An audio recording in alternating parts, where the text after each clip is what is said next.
Introduction. Here various considerations which are set forth in the following pages seem, in the first place, to need an apology, in view of the fact that they completely revolutionize existing astronomical concepts. It may be said in this connection that scientific evolution, which does not specially aim at destroying previous supposed knowledge, although it does so in the end, is the result of the progressive influence of the age which makes it inevitable. And if the change, therefore, had not taken place today, it would unavoidably have occurred sooner or later in the course of time. The system of gravitation which makes the Sun the immoving center of the universe, the OKWR principles of which are anything but certain, since they apply to invisible circumstances so that they cannot be checked, is here replaced by the old geocentric system, universally accepted until the 17th century, in view, of course, of its undisputable obviousness, and in which the Earth, in a state of immobility, and surrounded by the planets visibly moving round it, including the Sun, is at the center of our universe. It has been said that there is nothing new under the sun. But it could be added except the manner of interpreting those very facts which, indeed, are not new. This system comprises two important features already known to the ancients, which had been inconsiderately discarded or even completely ignored, but which, by a different interpretation, put on data obtained through certain modern discoveries, have been recognized to be absolutely true in spite of their apparent improbability.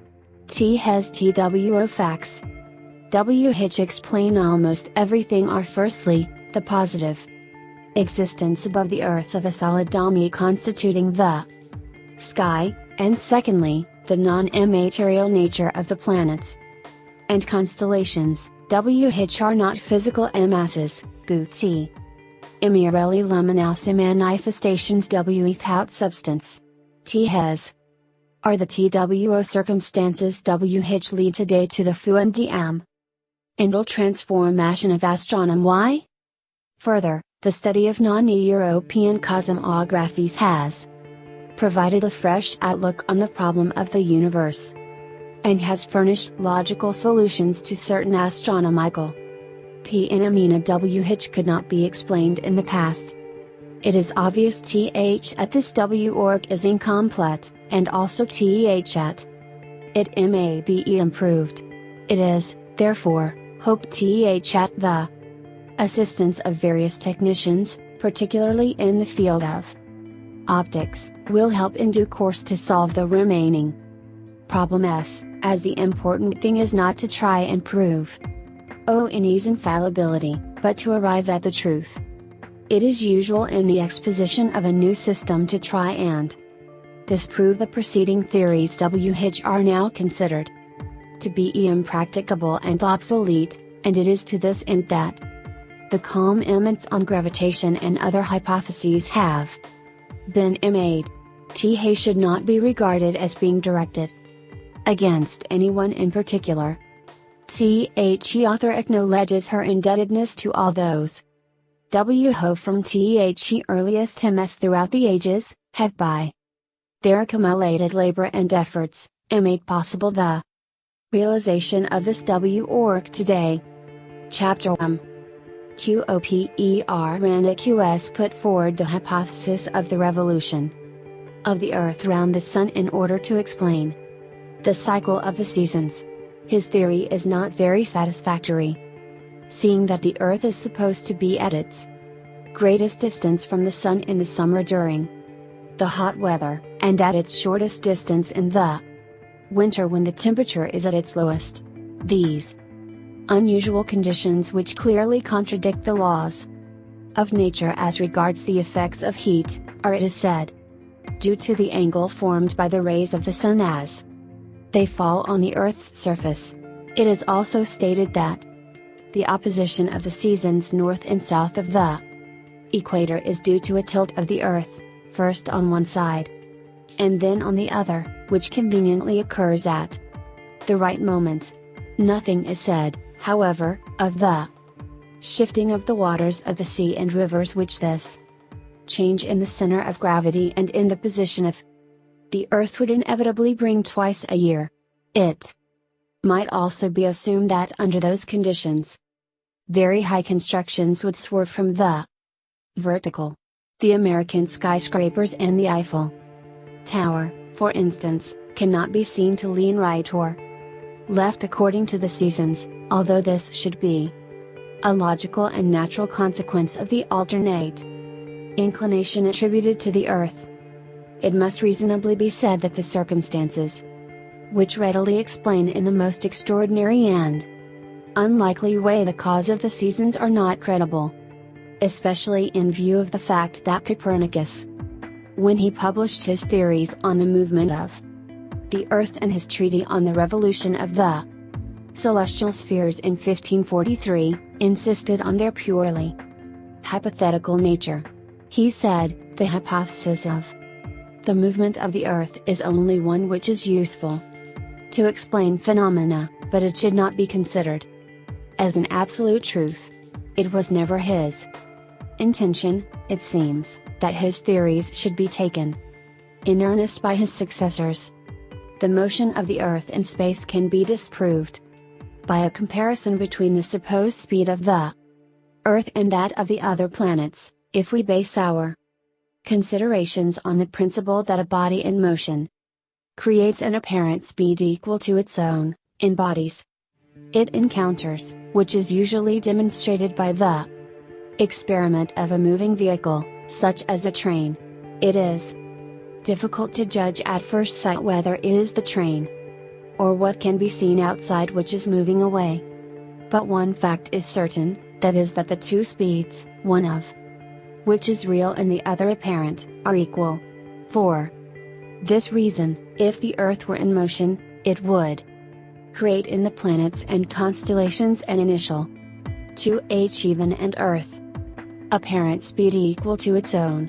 Consequently, there can be no speed in the heavens lower than that of the Earth's, since it represents a basic speed from which the apparent motions would be derived. But as it can be seen, the displacement of the constellations and of the planets, with the exception of Mercury and Venus, is slower than the supposed speed of the Earth, which under the circumstances stated above, is a material impossibility.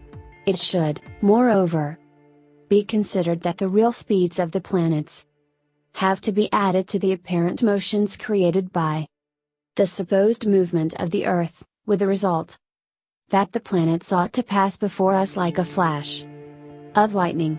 The absence of these mathematical circumstances, which, surely, have no reason to be invisible, ought to be sufficient to prove that the hypothesis of the revolution of the Earth round the Sun as put forward by Copernicus, has no basis in fact, and is not admissible, even if such theory could not be replaced by anything more logical, as it is an entirely different and more rational explanation of the cycle of the seasons, based on a reasoned investigation of existing conditions can, however, be given, so that it will no longer be necessary to send the Earth traveling into space to this end.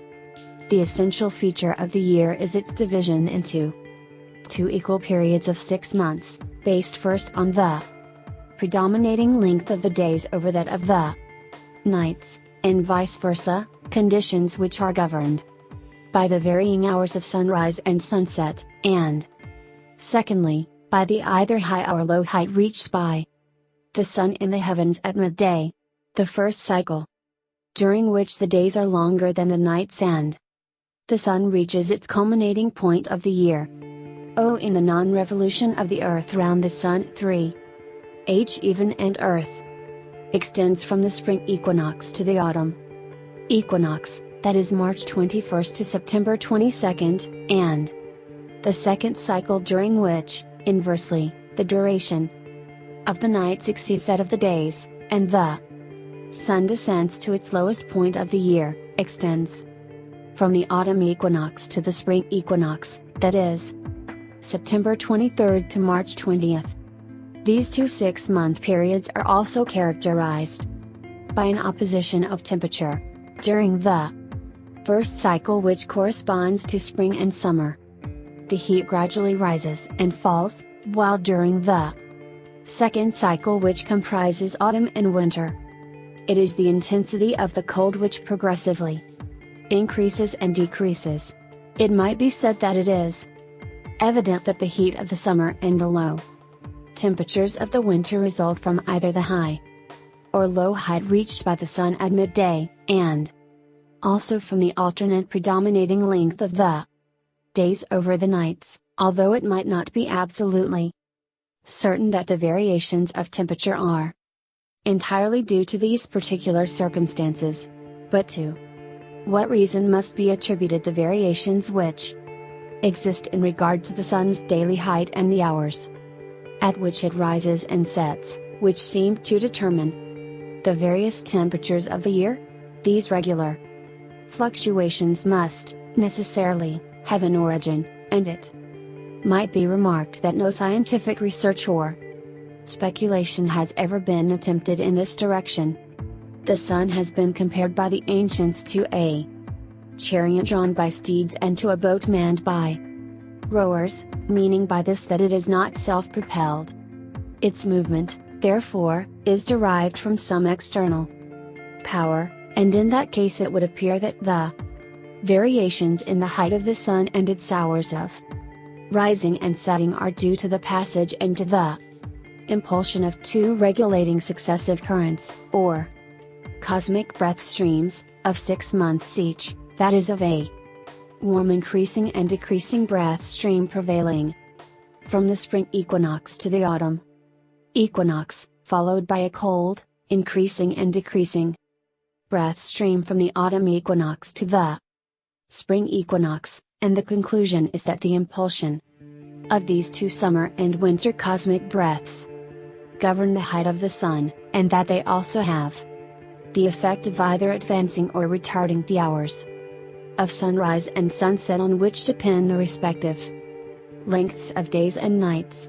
It is, therefore, the arrival and growing intensity of the warm summer breath stream which from March 21st st causes the sun to gradually ascend to its culminating point of the year at the June solstice, and the decreasing intensity of the same warm stream which, after the solstice, causes the height of the sun to decline steadily until the 22nd of September, moment of the equinox, when the cold current sets in.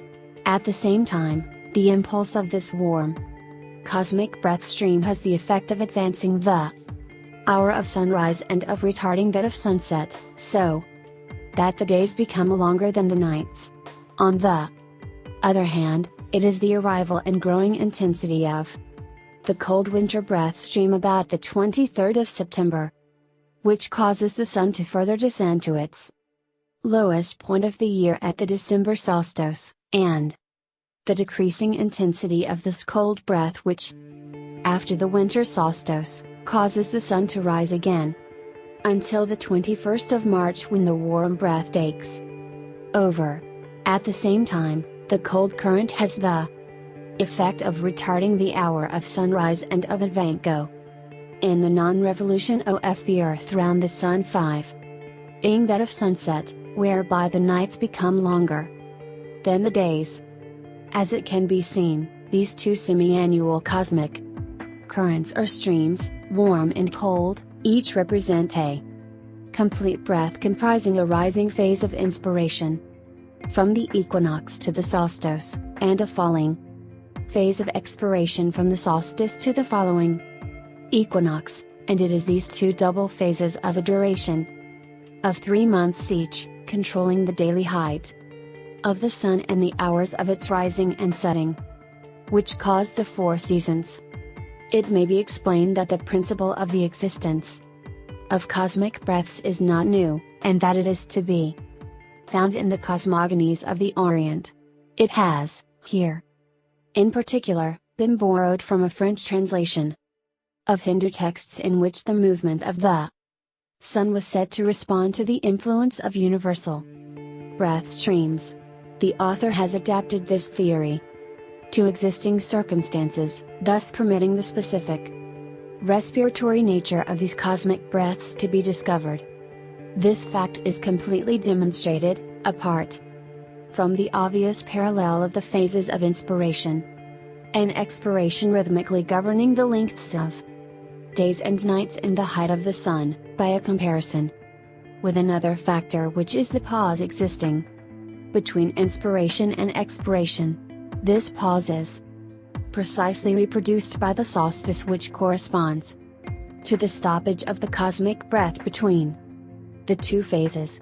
The existence of a breath governing the movement of the sun becomes here manifest, since the height of the latter at midday does not vary during the solstice interval, nor do the hours of its rising and setting.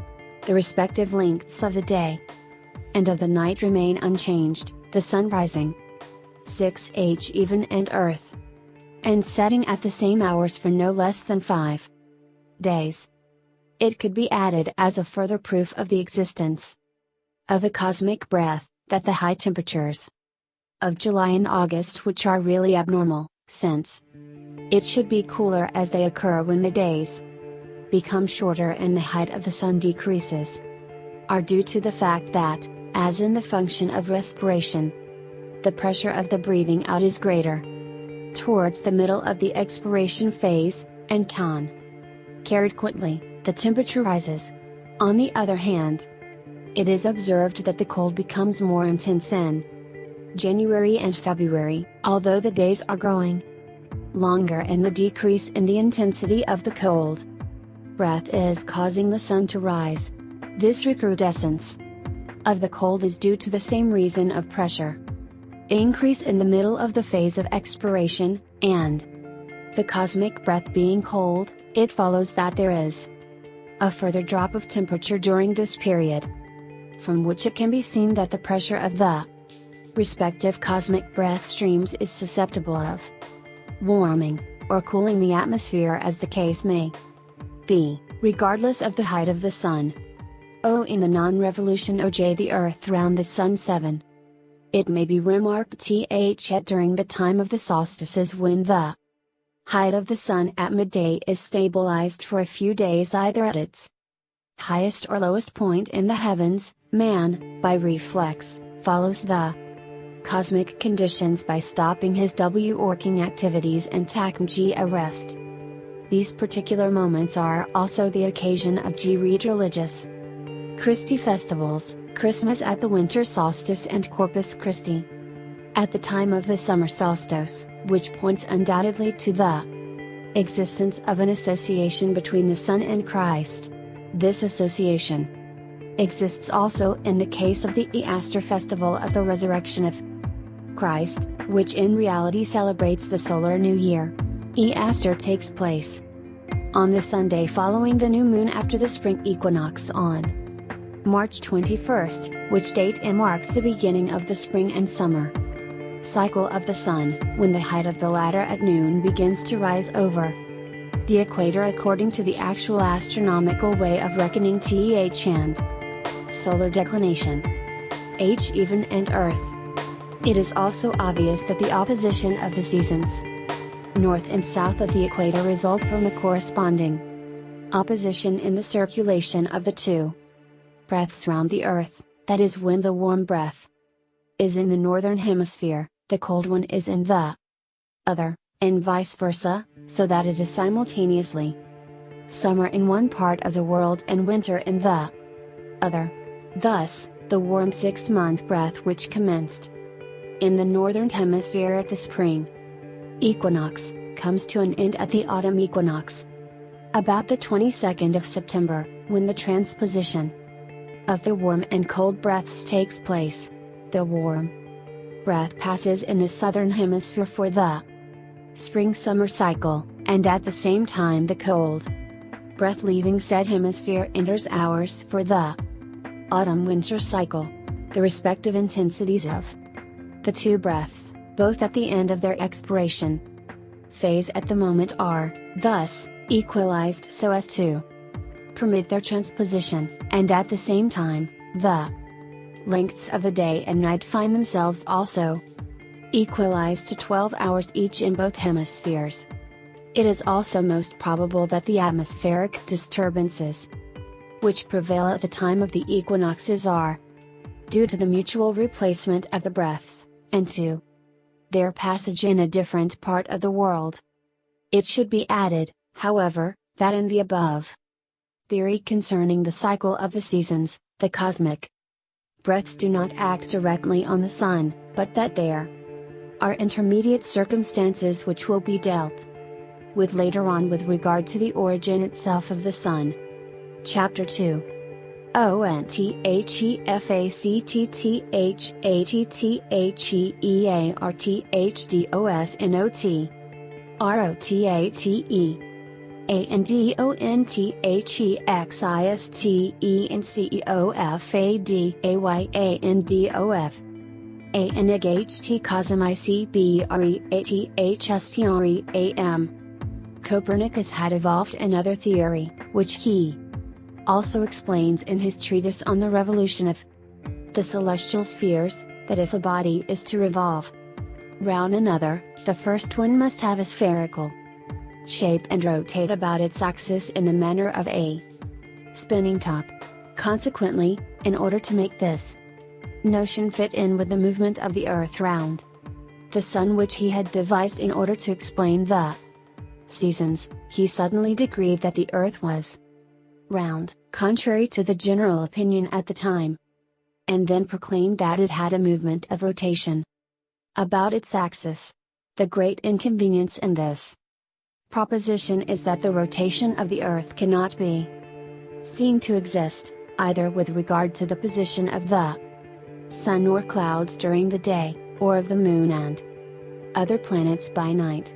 On the other hand, the fact of the immobility of the earth has an immense advantage over the theory of the rotation in that it can too, 10h even and earth positively be recognized as such, and it can safely be said that if the earth cannot be seen to move, there are 100 chances in 100 that it does not do so.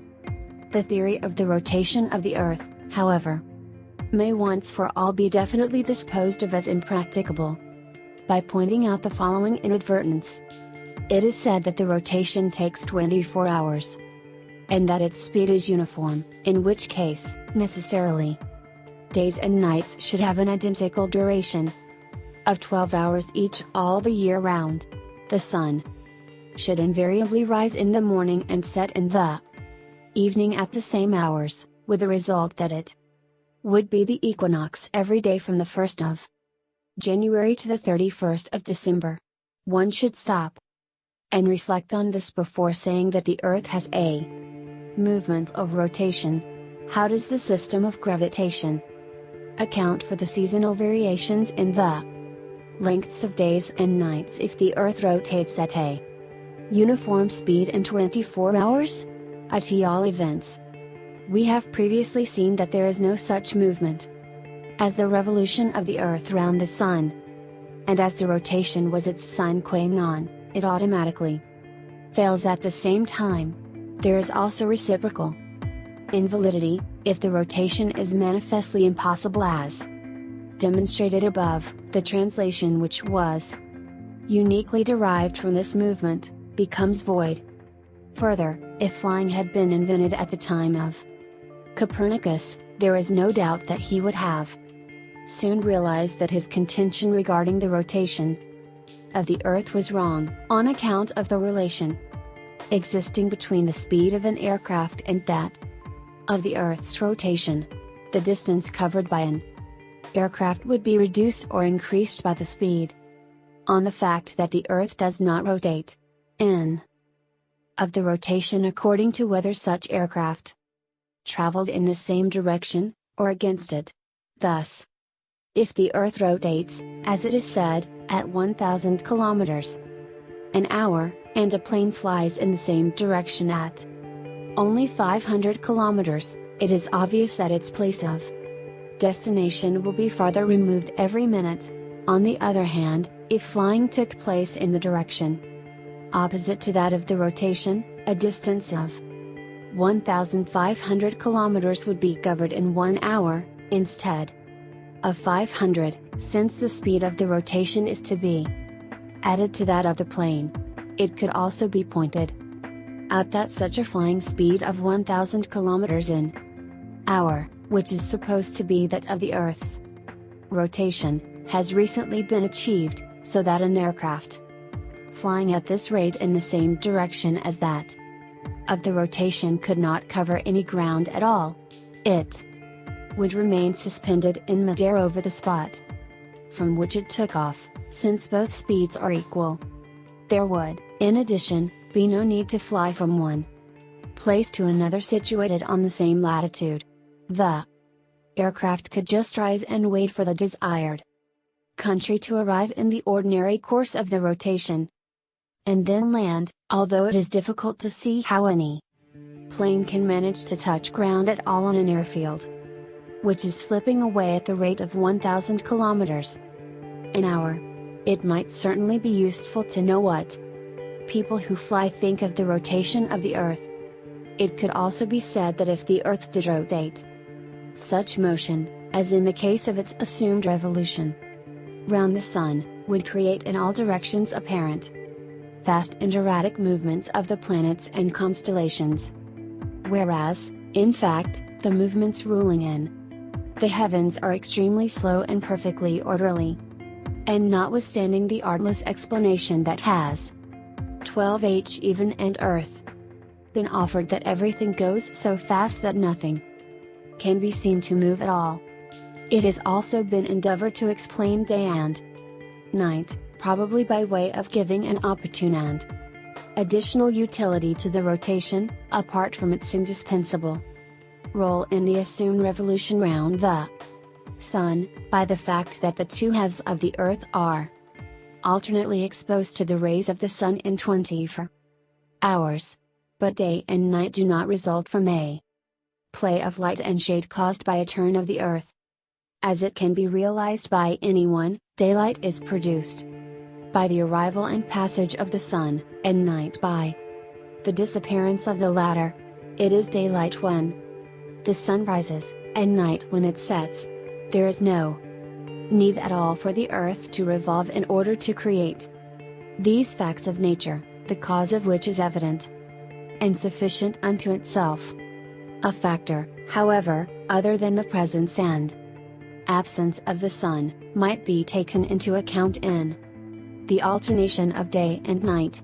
It is known that the ancients insisted on the fact that day was caused by a luminous vapor, and night by an opaque sort of fog, but this explanation is not satisfactory as far as night is concerned, as the stars would not be visible. Or at least, they would be obscured. Hat may be assumed, in reality, is the presence of a warm cosmic breath during the day, and of a cold one during the night, to correspond respectively to the warm breath of the summer and the cold breath of the winter, as no doubt, day and night are on a small scale what the two main divisions of the year are on a large one. There is, moreover, a noticeable increase of temperature after midday, which points to the existence of a breath in its phase of expiration. The passage of this on the fact that the Earth does not rotate 13 breath of day would begin in the early morning at dawn, the usual pause between inspiration and expiration taking place about in midday, and we have, in this connection, the infallible test of the behavior of man, who by reflex action, stops work at this moment for a time.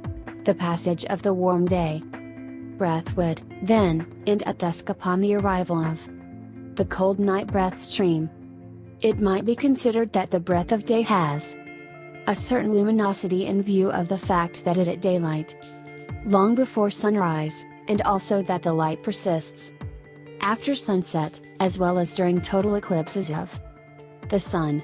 It can be seen from photographs taken during such eclipses that the details of the landscape, buildings and objects remain visible, so that the presence of a luminous factor not dependent on the sun, but provided by the breadth of day, can be assumed.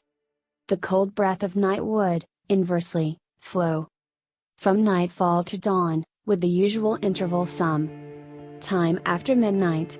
There is a sharp drop of temperature about this hour, which corresponds to the increased intensity of the cold night breath in its breathing out phase. There is an opposition in the circulation of the day and night breaths round the world, so that when one is north of the equator, the other is south of the equator, and vice versa. The day and night breaths are certainly connected with, and influenced by the greater breaths of summer and winter, and it is, therefore, their combined actions which regulate the height of the sun and the hours of its rising and setting, but not directly, as said before, but through intermediate circumstances, which are explained later on. 14h Even and Earth. As to the origin of these breath streams, it may only be surmised that they emanate from living cosmic centers possessing the organic function of respiration, and that they are situated in some distant regions outside our immediate universe. It is also possible that there may be a connection between the Virines and these cosmic breaths. There are winds which prevail regularly during certain seasons of the year, in which, under the circumstances, might correspond to the semi-yearly breaths of summer and winter.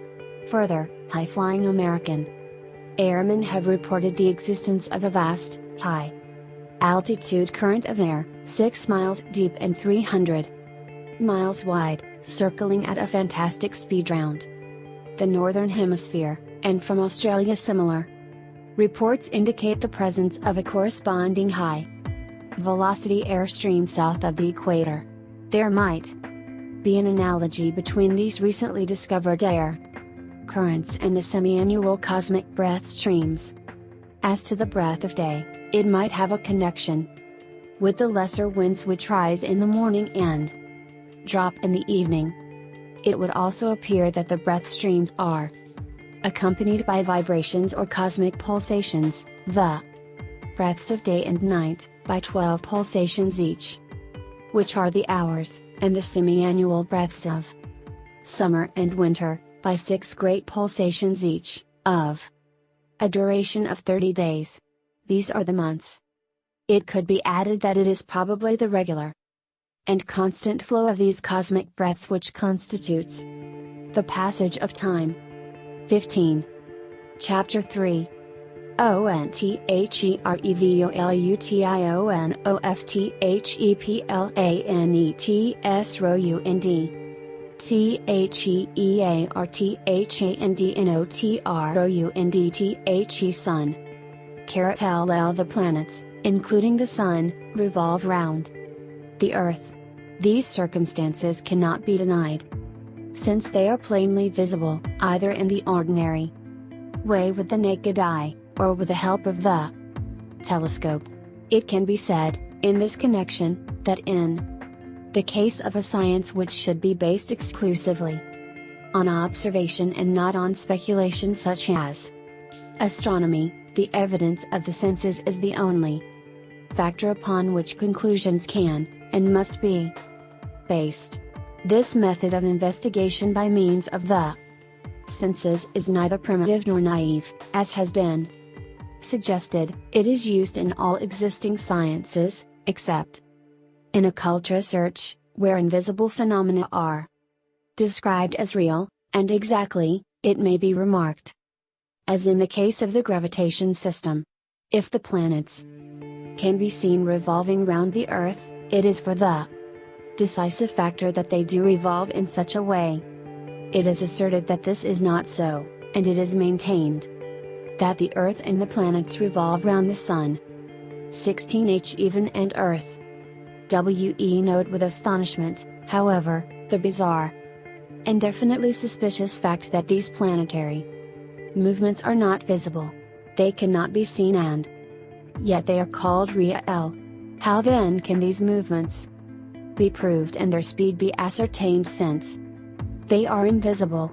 On the other hand, the existing geocentric planetary motions which can be observed and measured, and which, consequently, constitute a perfectly valid system, are condemned as unreal and apparent. A pertinent remark may, incidentally, be made on the subject. How do the astronomical tables which are published year after year, give the so-called apparent movements of the planets in the zodiac? How take the trouble of calculating and putting them on record at all if they are not real? How is it also that no mention is made of the so-called real movements of the planets? To make sense, it would seem that it is just these and not the former which ought to be shown in official astronomical publications. A single example would be sufficient to prove that the laws of gravitation are not in conformity with existing circumstances. It is known that Mercury and Venus transit the face of the Sun on several occasions during the course of a century. These phenomena last several hours and they are even observed with great interest by astronomers the world over, but without any special reaction, it seems, as to their material possibility. The shortest distance of Mercury from the Sun is said to be somewhere in the region of 50 million kilometers, and that of Venus, 100 million kilometers.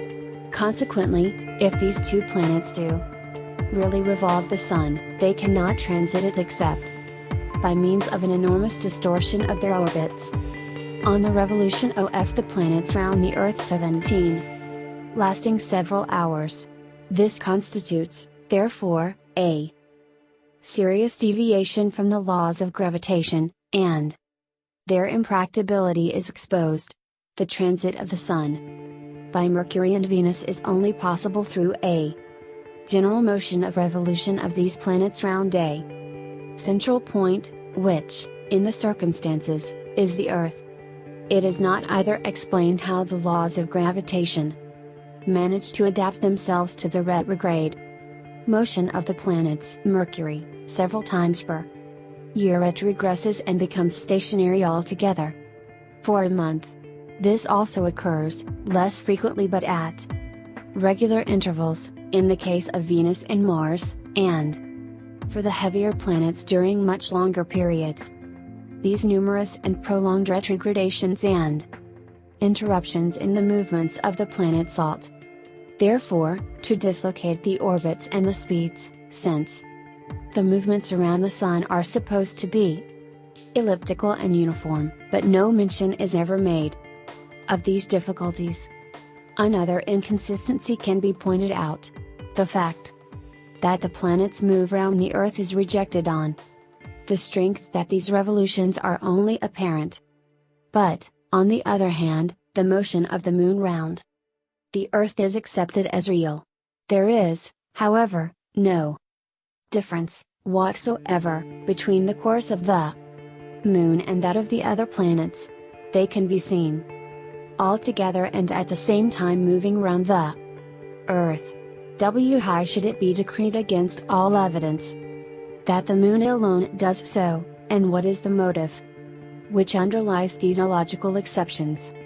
Is it also possible to unravel, in some way, the tangle of the movements of the Sun?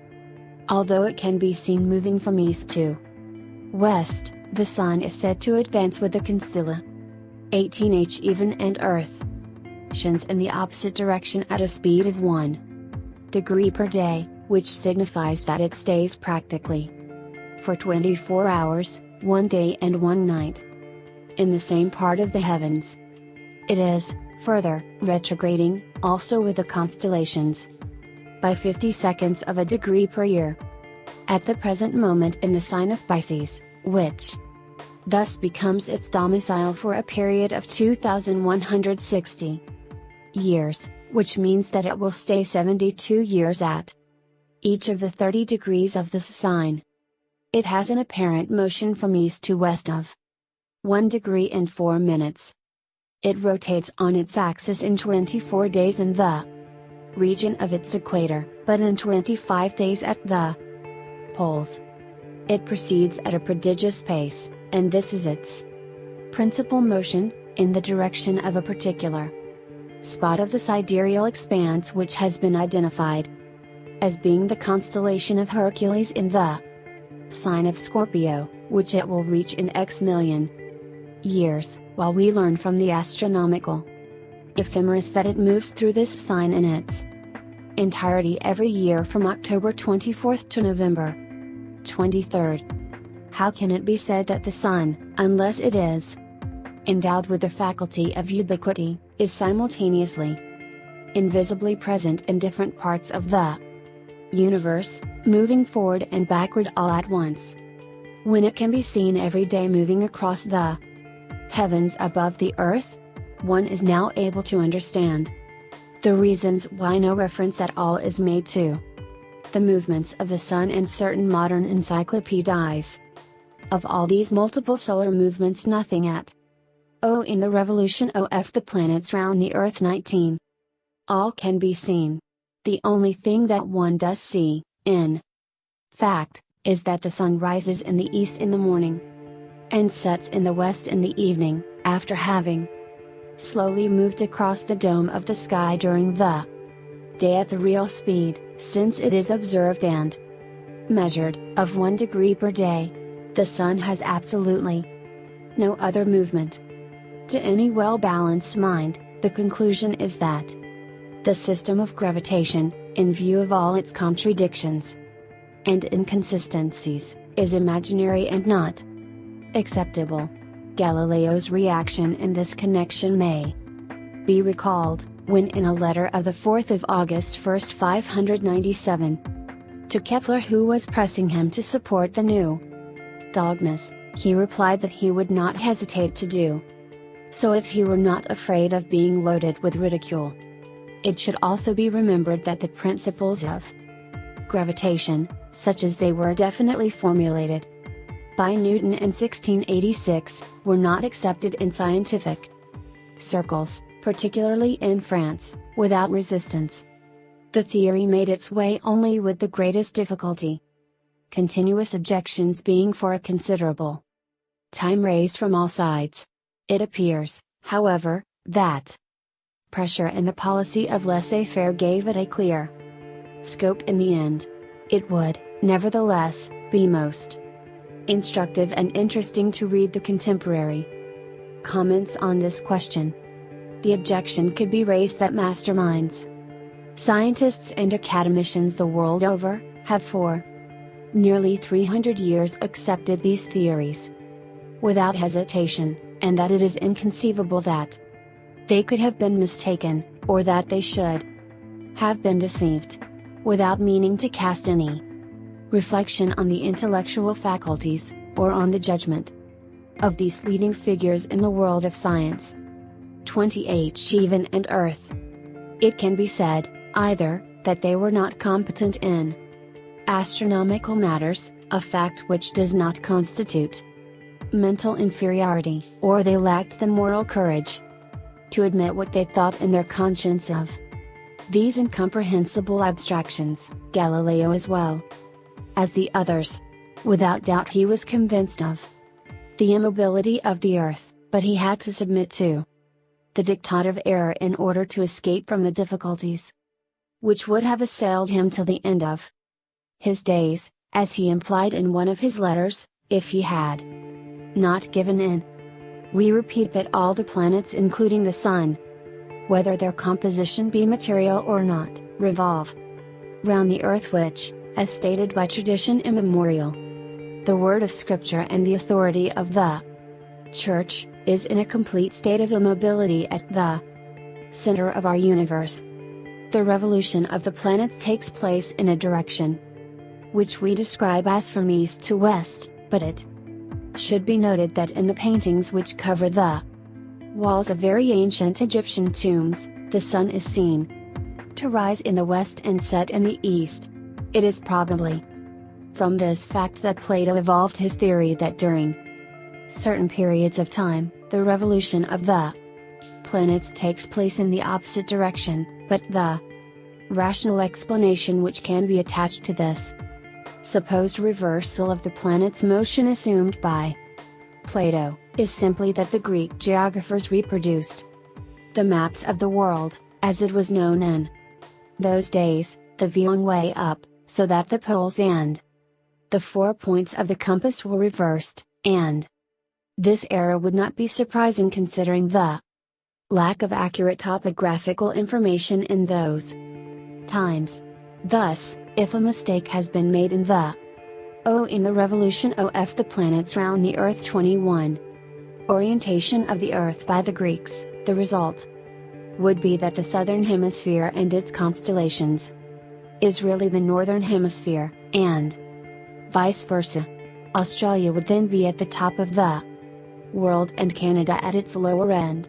It should be noted that there are several maps dating from the Middle Ages where the Earth is shown in the manner of the ancient Egyptians, the opposite way up for us, and consequently France appears, reversed, at the north of England and Scotland, also reversed, in what would be the austral hemisphere. The satellites of the Earth are also free from any movement of rotation. We can take, for instance, the case of the planet Jupiter, which is said to accomplish one complete rotation in 10 hours, so that its day and night have an equal duration of 5 hours. It can be observed, however, without a telescope, that there is no change whatever in the luminosity of this satellite all through the night, so that it does not have a movement of rotation, neither have the other satellites to which the same theory applies. It may also be remarked that the reverse side of the satellites cannot be seen, and this fact cannot very well be reconciled with the idea of a possible rotation. The stupendous invisible speeds which have been attributed to the satellites of the Earth are also fictitious. These latter move at the slow speeds which can be observed and measured, and which, consequently, are real speeds. 22.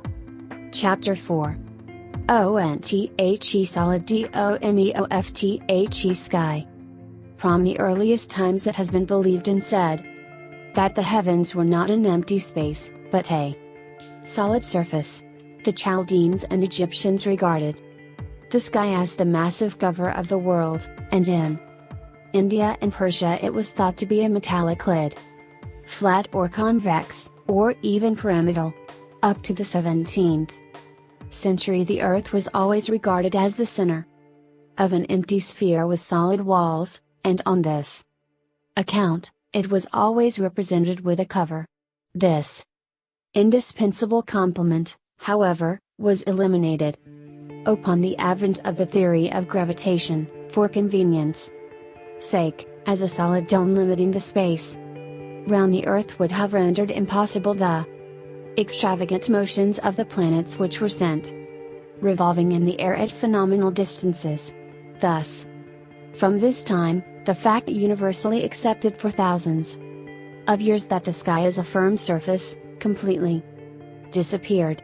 Nevertheless, the possible existence it should be noted, however, at the notion of the massive nature of the sky still subsists in the language. The word firmament means firm surface, and the French word ciel is derived from coelum, which signifies chiseled material. On the solid dome of the sky. 23. Of a solid vault over the Earth is a question of great importance in view of the tremendous consequences which would result from this fact, if it happened to be true.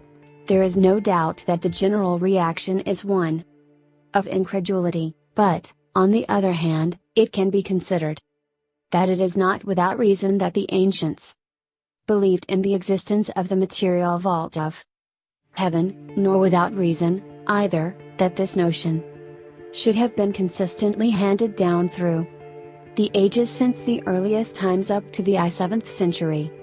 In all parts of the world, the only alternative would be to be able to prove the fact, but it would certainly appear at the present time that there is no means of doing so.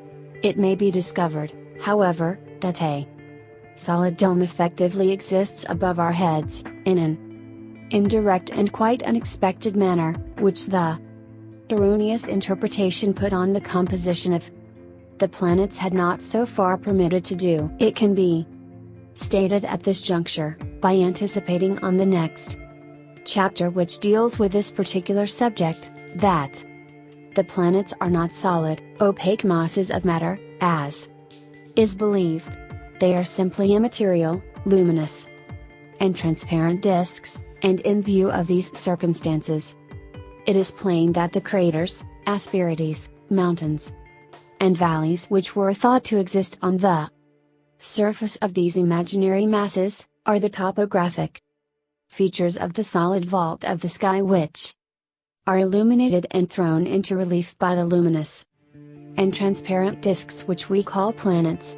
It is also to be realized that the lens of the telescope creates an appearance of convexity which, standing out in relief, conveys the impression of a spherical mass, but this convexity effect is merely an optical illusion.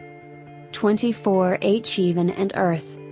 The dome of the sky can be seen not only through the transparent satellite disks of the Earth with the help of the telescope, but also with the naked eye. In rare circumstances, it is true, that is when it is lighted by flashes of lightning during night thunderstorms. By a remarkable chance and in similar conditions, the author has seen the vault of heaven entirely illuminated, and has even been able to observe it steadily for several minutes, due to a rapid succession of sheet lightning discharges providing a perfect and continuous visibility.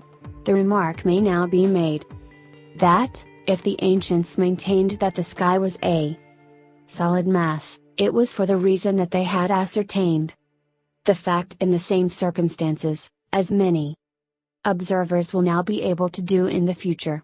The possibility, therefore, of taking photographs by night of large areas of the vault of heaven can now be foreseen, particularly in those parts of the world where, owing to the frequency of thunderstorms, there are numerous opportunities of doing so. The aspect of the vault was that of a rather steep, slightly sloping dome of pyramidal shape, and it appeared to be composed of a bright metallic, dark gray matter, uniformly showing small regular inequalities like lead which has been beaten or chiseled. The larger details, particularly the craters, were clearly visible against the background, but the most impressive circumstance yet, was the incredible nearness of the vault, the highest point of which did not appear to be, at the most, any more than 60 kilometers from the Earth.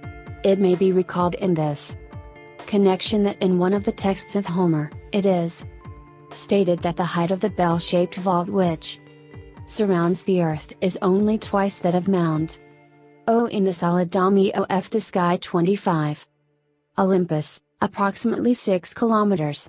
This estimation, evidently impossible, and which must have probably resulted from the exceptional purity of the atmosphere in Greece, which may be deceptive, gives, nevertheless, an idea of the manner in which this question of the distance of the vault of the sky from the Earth, to which we shall return later on, is to be envisaged. It results, therefore, from the foregoing explanations, that the existence of a dome of matter encircling the Earth cannot be denied, and this fact completely revolutionizes the present-day concepts in the outer world. The Earth is not freely suspended in space, but it is resting on the floor of a cavity whose walls surround it on all sides. The sidereal expanse does no longer extend over unlimited and undetermined distances. The dimensions of our universe are now known to be restricted, and they are confined by the circular wall which encircles the Earth. It is by this obstacle that the radar waves are reflected, and we may also recall, in this respect, the theory of heaviside, leading to the existence of an upper, wave-resisting atmospheric layer, which is no other than the solid vault of the sky. There is absolutely no solid body between the Earth and the dome of heaven. Since the constellations, like the planets, are nothing but luminous phenomena, the meteorites are obviously fragments which become detached from the vault and reach the Earth. These masses, when analyzed, prove to include a high percentage of metal, from which we can conclude that the inherent brilliance of the sky is due to the presence of metals in its composition. The fact is that the Earth, at the beginning of time, must necessarily 3:26 even and Earth necessarily have become separated from the adjoining mass which constitutes now the vault of heaven, and therefore, the parts now divided must contain the same elements. All the metals and ores of the Earth are consequently present in the surface of the sky. An association is actually made between metals and the sky, since the latter is instinctively compared to lead and copper in very hot countries where boiling temperatures intensify its metallic action and render it more perceptible. In classical literature there are two specific references to the metallic nature of the sky, apart from the one to be found in the Egyptian cosmology, but the former may not be independent of the latter. First, we read in the poems of Homer that star-strewn Olympus, dwelling of the gods, is made of glittering bronze, and secondly, in the Old Testament, the prophet Job gives what may be regarded as an exact definition of the sky when he proclaims it to be a mirror of metal. It is to be observed, in this connection, that when poetical reference is made to the silver mirror of the moon, it is the metallic surface of the dome appearing under the transparent disk which, in reality, may be described as a silver mirror. It may further be remarked that in the mythology of the Orient the attribute of the sun goddess is the sacred mirror. This is another association with the true nature of the vault, and it must be admitted that the latter, especially when it shines and sparkles under the sun, undoubtedly looks like a mirror. It has frequently been observed that there is a resemblance between glass and the sun. In the 6th century BC, Empedocles regarded the sun as a vitreous body which collects and reflects the light of in the solid dome of the sky 27. The ether, but has no luminous power of its own. The British astronomer Balmer, in the last century, held the view that the sun is a lens which, he also said, transmits to us the rays emanating from the Almighty. It is further known that Ptolemy in his system of the constitution of the universe, speaks of the existence of a crystalline sky, that is a sky in the nature of a transparent mineral substance. One may think, in this connection, that it is not impossible that due to the heat developed by the passage of the sun's disk, there may be a fusion and vitrification of the siliceous materials contained in the vault, so that it becomes coated in certain places with a layer of glass, which would communicate to the solar disk by transparence, identical properties, so that it might become similar to a lens. The presence of dross or slag similar to that formed on fused metal has also been observed on the surface of the sun, which is really, owing to its transparence, the foundation of the sky, and this seems to confirm the possibility of thermal and chemical reactions taking place among the elements which compose the vault. It can now be understood that the light and the heat which appear to be produced by the sun do not proceed from this source, but are due to a burning glass effect which is generated by the brilliant metallic surface of the vault under the luminous disk. Under these conditions, all the vivifying and beneficial properties which are attributed to the sun must be transferred to the solid dome of the sky, as well as the rays. These are not the sun's rays, but they are the rays of the metallic surface of the vault. It is also obvious that the electrical discharges which produce lightning take 28 even and earth of the earth and that of the dome of the sky. It can further be surmised that parts of the dome expand and split or explode under the stress of the passage of the intense electrical currents and of their discharge.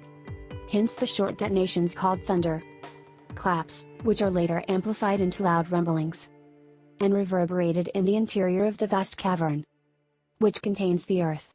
It can further be remarked that crashes of thunder are always immediately followed by a metallic resonance similar to that of bronze or brass, and it can be said that this particular resounding, which is clearly perceptible, is certainly produced by the metallic walls of the vault which are made to shake and vibrate under the stress of the detonations.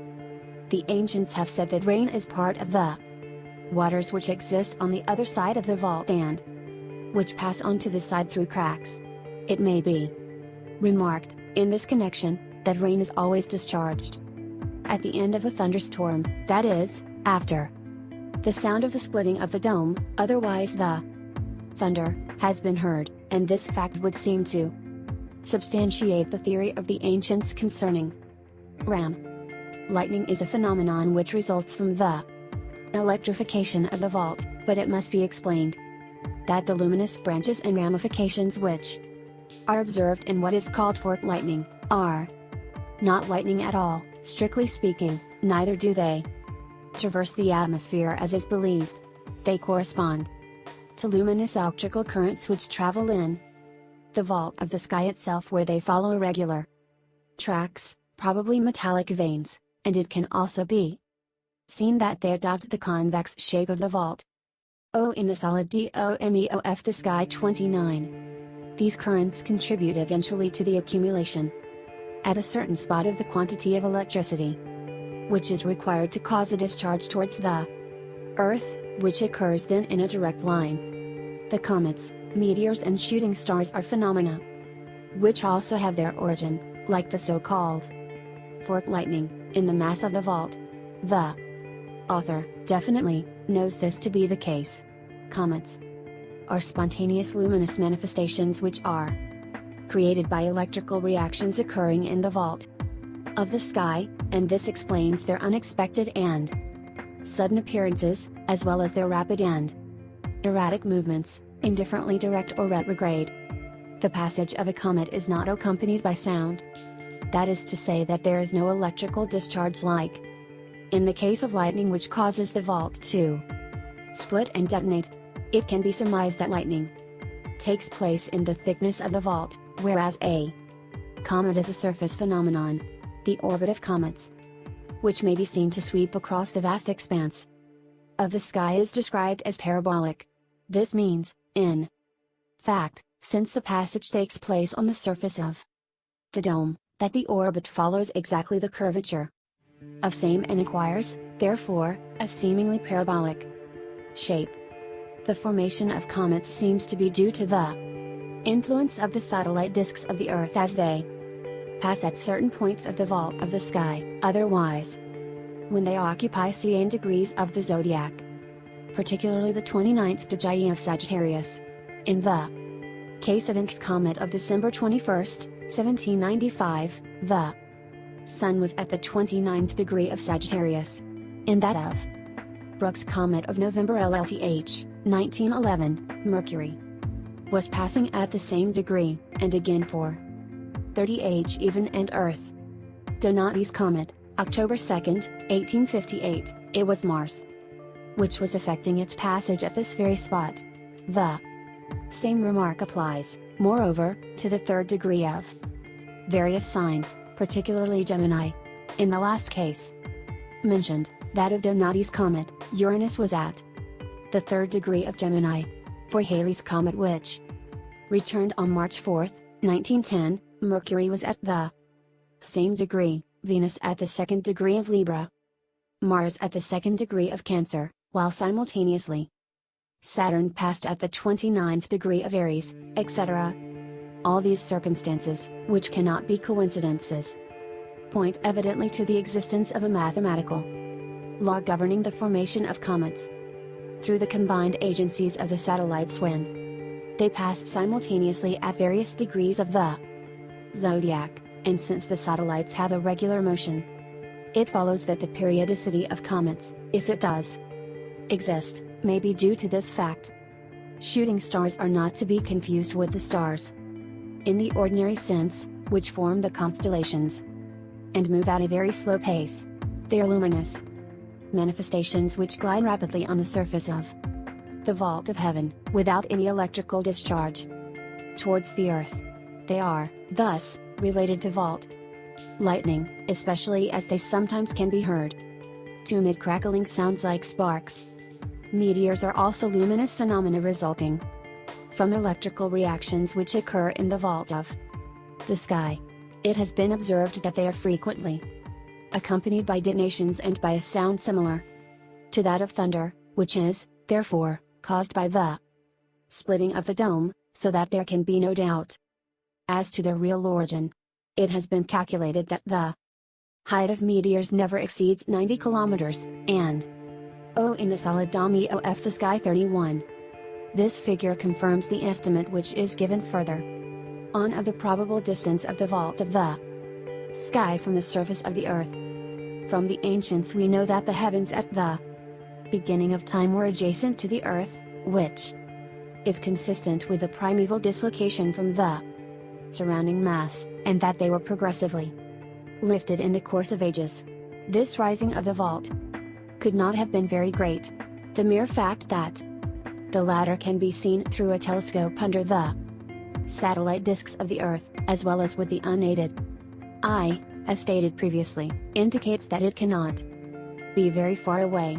It is not true, either, that human's eyesight can cover an infinite distance, even with the help of the most powerful instruments, keeping in mind at the same time a possible magnifying effect due to the different densities of the various atmospheric layers, so that it must be accepted that the dome of the sky is incredibly low. If it were at an enormous distance, meteorites would disintegrate and become pulverized, and rain be volatilized before reaching the earth.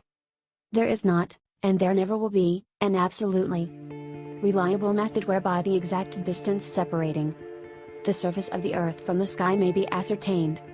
It is very doubtful, as a matter of fact, whether the laws of physics which apply to terrestrial conditions would be still valid in the case of the upper atmosphere and of the spaces adjacent to the top of the dome, but certain data can be taken into account. The height of the heaviside layer, which is the dome of the sky, has been measured by the time taken by radar waves to return to Earth. This distance, 32 even and Earth, has been given as being from 40 to 50 kilometers in the daytime, and 90 kilometers during nighttime. But the figure obtained for the day may be considered unreliable, since it may well be believed that an acceleration takes place in the propagation of the waves due to the heat of the sun. It is known, on the other hand, that the thickness of the atmosphere has also been measured. But the atmosphere is invisible, and since the dome is the only surface on which the eye can rest, it is clear that the thickness of the atmosphere means the height of the dome. In the 11th century the Arabs, by measuring the duration of twilight, assuming that their method is acceptable, established that this thickness is 92 kilometers, and nowadays, by the same method, a figure of 64 kilometers has been obtained. A similar indication comes from Ceylon, where the inhabitants claim that the dome is there particularly low, being only 40 miles high, that is 60 kilometers from the Earth, and it does not necessarily follow whether this statement is based on conviction only or not, that it is untrue. This figure is also consistent with the impression of the author, who has seen and observed the dome of the sky during a sufficiently long period of time to enable its probable distance to be judged, as well as humanly possible, and the conclusion is that the distance separating the surface of the Earth from the sky, and which may vary in some places, does not exceed 80 to 90 kilometers. The first telescope used by Galileo, which was of his own construction, had only a threefold magnifying power. Nevertheless, he could with this small instrument see the eminences of the vault, described by him as being the mountains of the Moen, that is to O in the solid DOMEOF the sky 33. Say, that instead of saying 80 to 90 kilometers, 52, 60 might be nearer the mark. The vault of the sky may not be absolutely rigid, but may at intervals, alternately recede and advance. So that under these conditions the changes of atmospheric pressure would obviously result from the varying heights of the vault. The azure color of the atmosphere may be due to the presence in the surface of the sky of certain metals or of their alloys, which provide a blue coloring matter, such as copper oxide or cobalt. This latter metal, particularly, which is used for producing blue-colored glass, is found in very large quantities in meteorites, and its color could be diffused by the sun onto the atmospheric layers, even if they do not completely reach the top of the dome, as the latter could cast a reflection from a distance. It might also be inferred that the reddish tint of the transparent disk of Mars is due to the fact that the part of the dome which underlies its orbit contains iron oxide, which provides a compound of this color. 34. Chapter 5. On THEM. Satellites of the Earth are not masses of matter. They are luminous and transparent disks without substance. The Moon, in particular, conveys the impression of being an ethereal manifestation, and the uncertain and elusive character which is usually associated with this satellite results precisely from its immaterial nature. As already stated, the surface irregularities which were thought to exist on the imaginary masses called planets, are those of the dome of the sky, such as they are seen through the transparent disks. The so-called mountains, craters and depressions of the Moon are details of the structure of the dome. It may be remarked in this connection that the astronomers at the Mount Palomar Observatory in America have recently reported that striking alterations have taken place on the surface of the Moon. Gigantic craters and fissures of more than 500 kilometers are said to have appeared, and ranges of mountains as important as the Alps have disappeared without leaving a trace, but all those supposed alterations correspond clearly to the successive structural features of the dome, which are progressively revealed by the luminous and transparent disk of the Moon as it moves on. This explanation applies also in the case of Mars. The canals are most likely cracks, or maybe dark veins existing in the surface of the vault which are seen through the disk. It has been observed that from time to time the canals multiply and change their form and their width, and that the dark regions, called cases, which are also to be seen, expand or shrink. But, as already said above, these changes relate in fact to the gradual exposure of the vault structure under the advancing disk. The same remarks apply also to Jupiter, which is said to have undergone similar transformations. The notion that the satellites of the Earth are masses of matter, which originated with Aristotle in the 3rd century BC, has to be abandoned.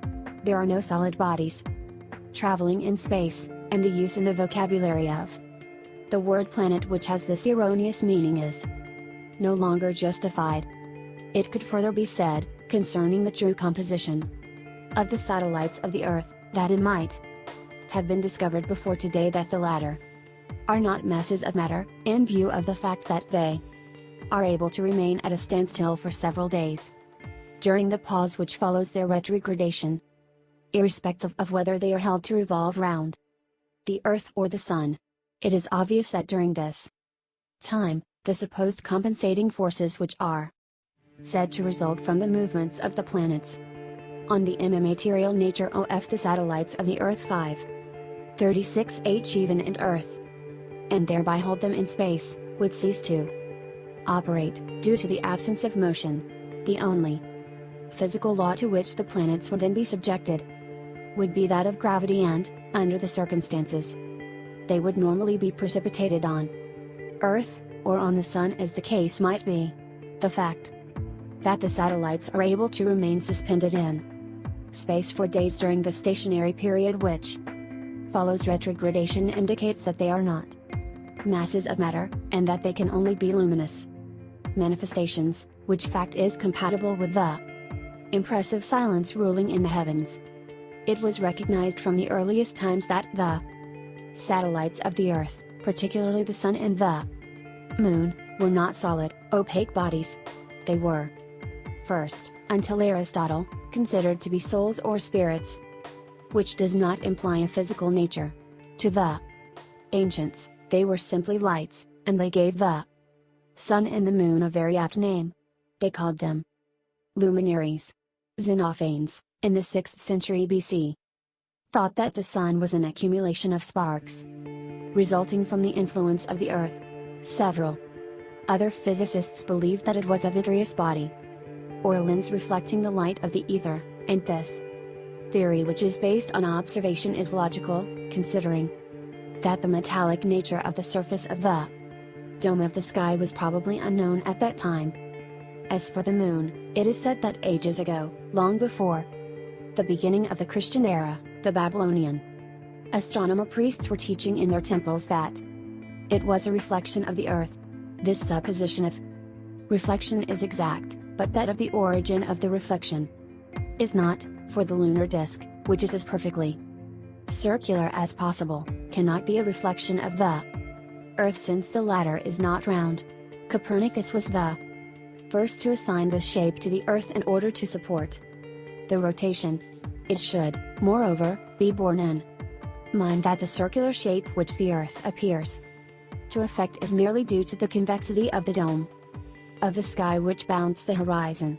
The ancients have always said that the Earth is flat, and this is confirmed by the photographic records of a large number of airmen, and also by the declaration of Professor Picard when he ascended in the stratosphere.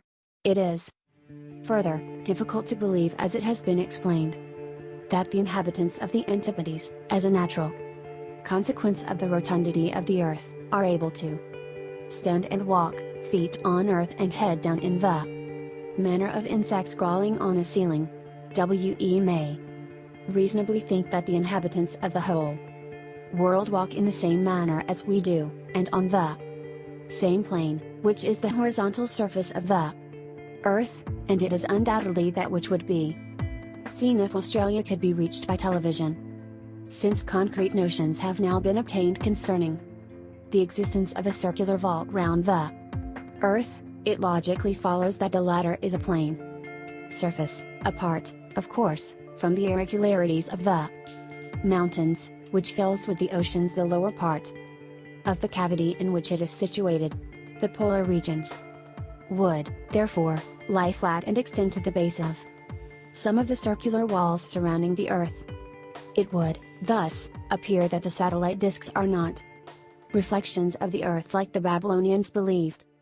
In the case of the Moon, since the Earth is not round, they are either direct projections emanating from luminous centers, or reflections on the vault of the sky, of primary luminous projections.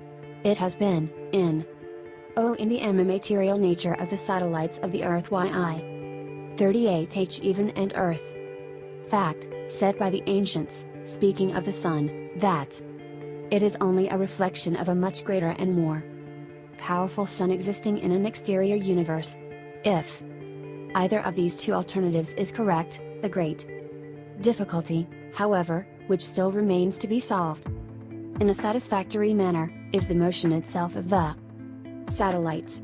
Now, in the course of research on light, the author has come across certain experiments carried out in the last century by the French physicist Lissajous, whereby a spot of light reflected on a screen is made to move, simply by imparting a vibration to the surface from which this spot of light is reflected, and the experiments in question seem to supply the mechanism of the motion, including even retrogradation of reflected luminous projections on the vault of heaven corresponding to the disks.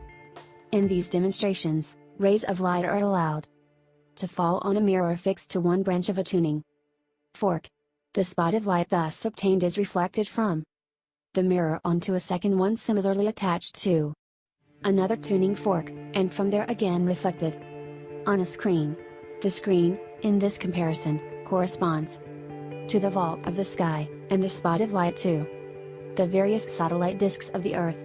By letting either fork vibrate alone, the motion of its attached mirror will cause the spot to travel to and fro in a straight line on the screen, but on account of the persistence of vision we then see an unbroken line of light. We now come to the important part of the demonstration. If the two forks, with mirrors, Jules, and one Lissajous, born in Versailles in 1822, died 1880, carried out important research work on sound and optic.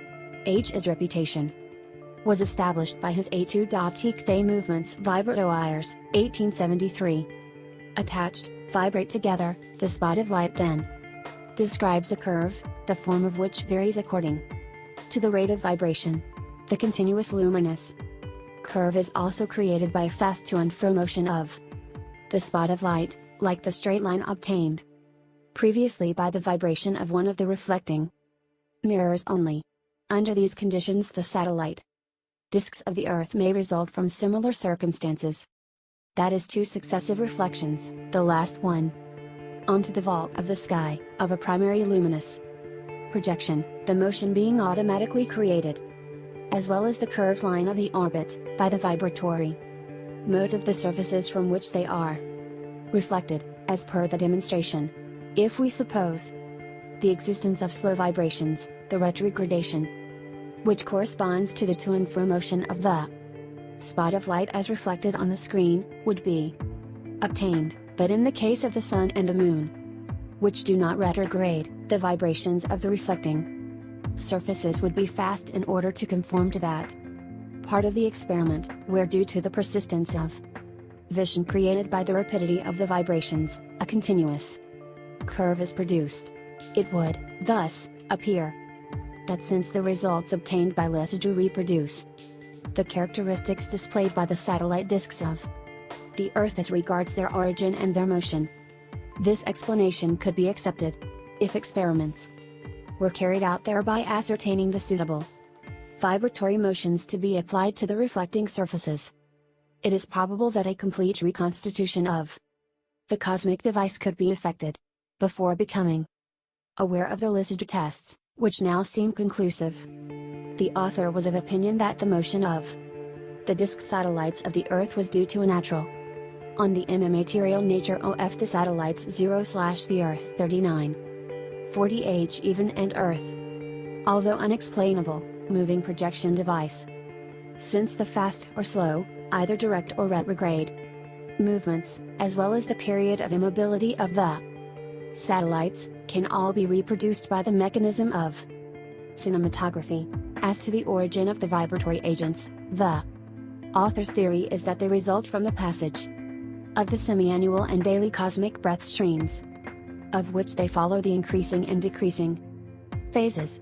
It is stated in the Hindu texts, to which reference has already been made, that the chariot of the sun becomes restless upon the arrival of dawn, signifying here the breath of day, which sets it in motion, and this might indicate that the simultaneous vibrating of the two reflecting surfaces which determine the ascending and descending movement of the sun, is produced and governed by the breath of day. In that case, there would be a new sun every morning, and this could perhaps explain the reason of its obvious weakness upon rising and setting. In the latter circumstance, the usual flickering which precedes the extinction of a light can readily be observed. The passage of the semi-annual increasing and decreasing summer and winter breath streams would also create in the reflecting surfaces correspondingly increasing and decreasing vibrations, affecting, thus, the yearly height of the sun. These hypotheses may only constitute an imperfect solution of the problem, but they may lead in the future, by means of suitable research and experiments, to a more concrete explanation. The origin and situation of the luminous projector centers would still have to be elucidated. Their size may be very small, but the projections would be greatly enlarged by the successive reflections, particularly the last one on the vault of the sky. These primary sources of light may be situated, as the ancients thought in the case of the Sun, in an exterior universe communicating with the interior of the cavity which contains the Earth by means of openings. As early cosmogonies include many references to the existence of doors and windows in the vault of the sky, it is improbable that the exploration of sidereal space, as far as it can be carried, will ever permit to clear up the difficulty, or furnish information as to the situation of the vibrating surfaces from which the disks are reflected on the vault of the sky. It can also now be understood that, since they are reflections, the satellite disks of the Earth cannot, of their own, produce any sort of phenomenon, and if spots or shadows appear in their circumference, it is clear that these modifications occur in the first place either in the primary projector center or on the reflecting surfaces, or, perhaps, on the vault of the sky. And that these modifications are reproduced eventually in the interior of the disks.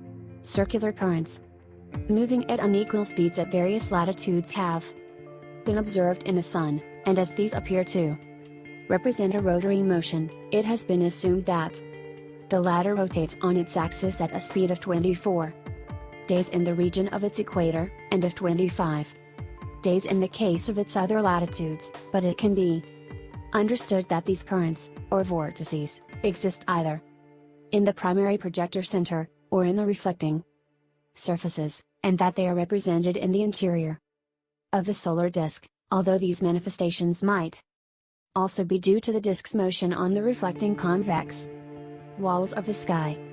On the immaterial nature of the satellites of the Earth 41 He 42 H even and Earth.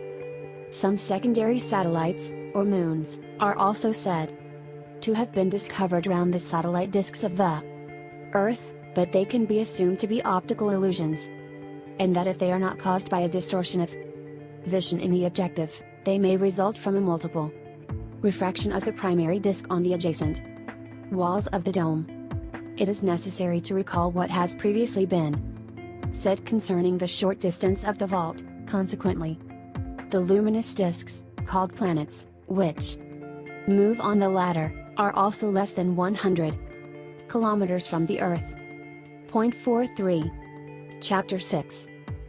JT cannot be doubted that in virtue of its great mass and short distance from the Earth, the vault of heaven exercises a powerful influence not only on the Earth itself, but also on all it contains and everything living on its surface.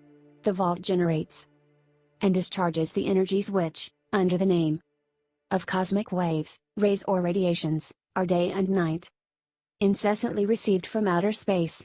These waves are believed to emanate from the stars, although it has been observed that they also come from a direction where there are no stars at all, and this has given rise to the theory of the existence of invisible stars.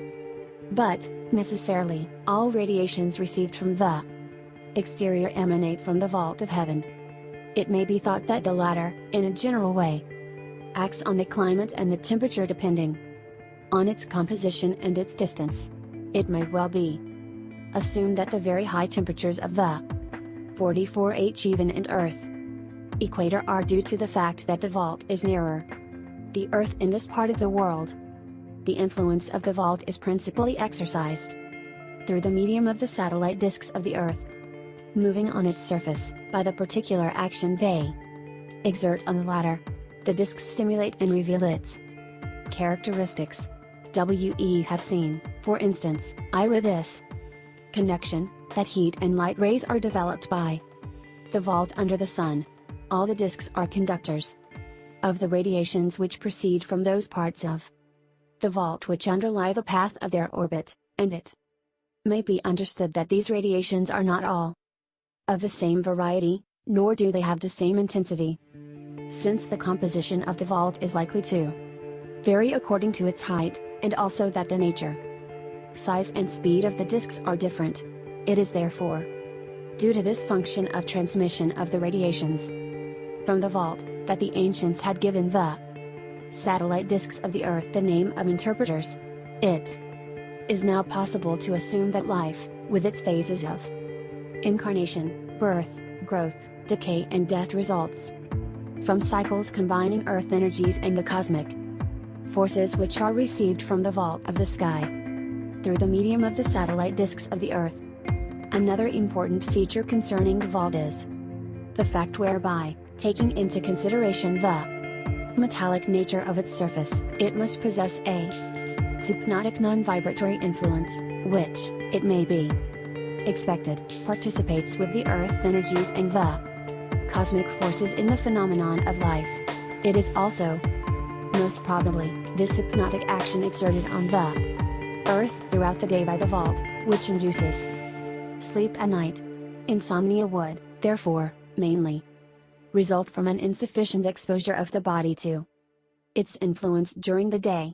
The dome of heaven must also constitute an important factor of physical and mental well-being, particularly when its presence is known and kept in mind. The author knows that healers transmit the vital energies it contains, and also, incidentally, that these operate through the correspondence existing between the shape of the body and the shape of the heavens, of which man is a small replica. It has been said before today, in this connection, that the universe, signifying the heavens, or the vault, is like the body of a man which, according to some texts, lies over the earth face downwards, with the head in the east and the other extremity in the west. A much deeper implication must, however, be attributed to the vault of heaven on the religious plane, since some of the cosmic energies it contains and radiates must definitely be regarded as divine. They are the universal gods which were the object of primitive worship, and have since reappeared under different names in successive religions. It may be said at this point, that the fact of knowing the true origin of the energies which create the religious complex in man, does not in any way affect their divine nature, or prevent their being worshipped as in the past. On the contrary, the heavens, and this word, has a single meaning, which is that of the material and radiating vault which encircles the earth, was therefore described as being the dwelling of the gods. In all early theologies, the vault itself, under the names of God the Father, Lord Almighty, was the supreme deity personified, for instance, in Greece, by Zeus, the god on high, of whom all the other gods were only parts or manifestations, meaning by O in the action of the vault, of the sky, and on cosmic rays 45. 46 H even and earth. This the various radiations which proceed from the different parts of the vault, the satellite disks of the earth, particularly the sun, are also regarded as gods, due to their revealing and communicating the divine energies. We are, thus, gradually led to identify the triad of divinities which form, in a more or less confused way, the basis of all religions. The first is obviously the vault of heaven, God the Father. The second is the Son, true Savior of the world, classically described in early theologies as the Son, and since the third, or Holy Spirit, according to the theological definition, proceeds from the Father and is revealed by the Son, it is clear that the heat and light rays, as well as other energies which proceed from the vault, or Father, such as they are revealed and communicated by the intermediary of the Son, otherwise the Son, correspond to the rays or breath of the Holy Spirit. The Babylonian priest astronomers had identified 36 gods or cosmic energies which, consequently, emanate from 36 specific points of the vault, if the figure is exact. But in what way were they able to discover the existence of these energies, or gods, simply by observing the movements of the satellite disks of the Earth on the vault, which they had, to this end, divided into 350 fixed degrees, 12 signs of 30 degrees, and recording the particular reactions, always the same, which the one cannot help remarking in this connection at the assumption of the British astronomer Palmer, in the last century, that the Sun transmits the rays which emanate from the Almighty, proves to be correct. These correspond presumably to the 22 meters Sajal or Arcana and to some of the minor arcana of the Tarot. Repeated passages of the discs over certain points of the vault, infallibly determined in the behavior of man and in nature. In this way they could establish a systematic and accurate classification of the energies which are contained in the vault. These forces, considered as gods, were said to govern all terrestrial and human circumstances, including all diseases.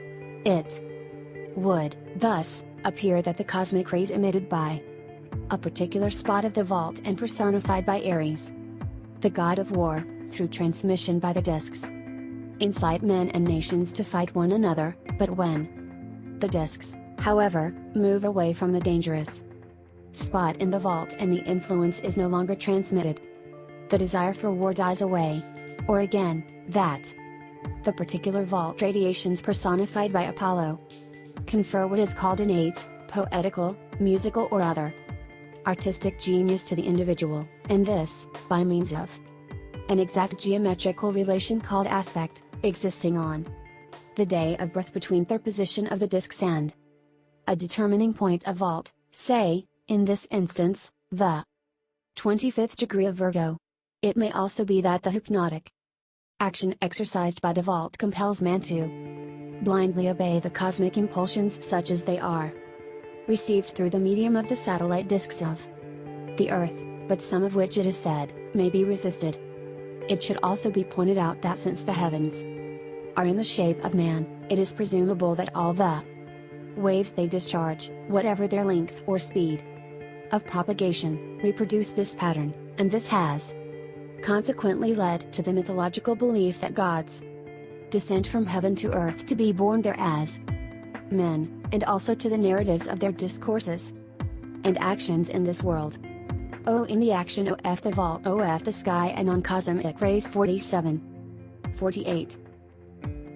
Remarkable fact which cannot escape attention is the perfect stability of the orbits of the satellite disks of the Earth, and also the mathematical regularity of their speeds which would result, as previously suggested, from the vibratory motions of the surfaces from which they are reflected, but this precision has not always been the case as, according to certain traditions, there was a time when the stars did not yet know their way.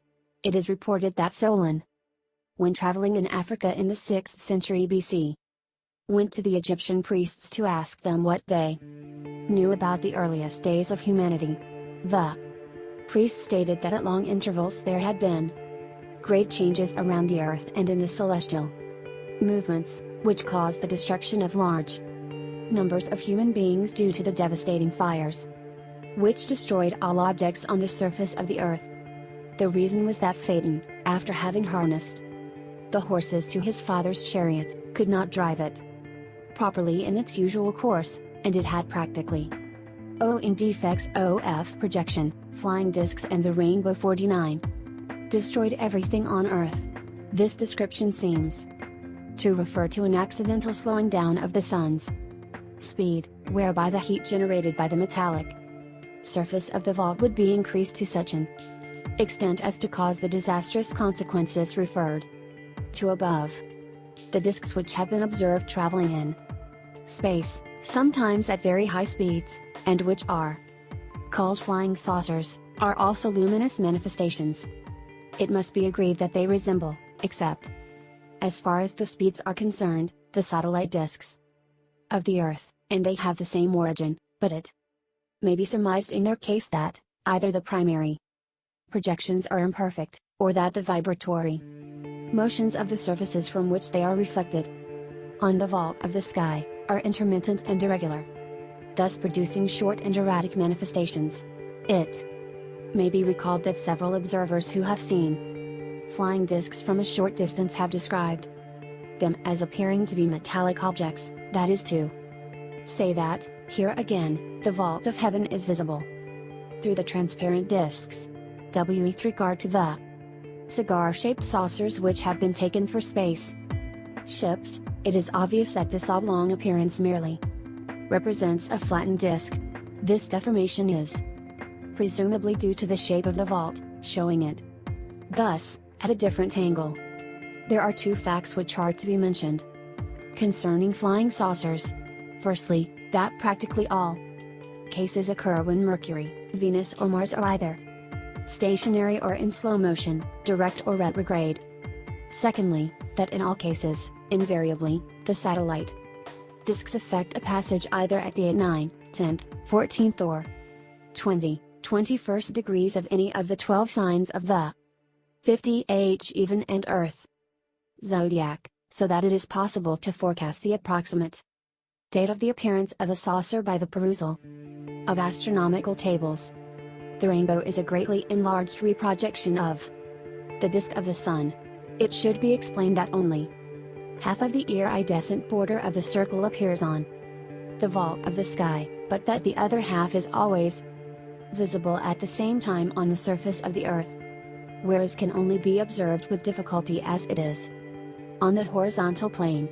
It is only from a height such as the top of a hill that the complete reprojection of the solar disk can be seen in its entirety.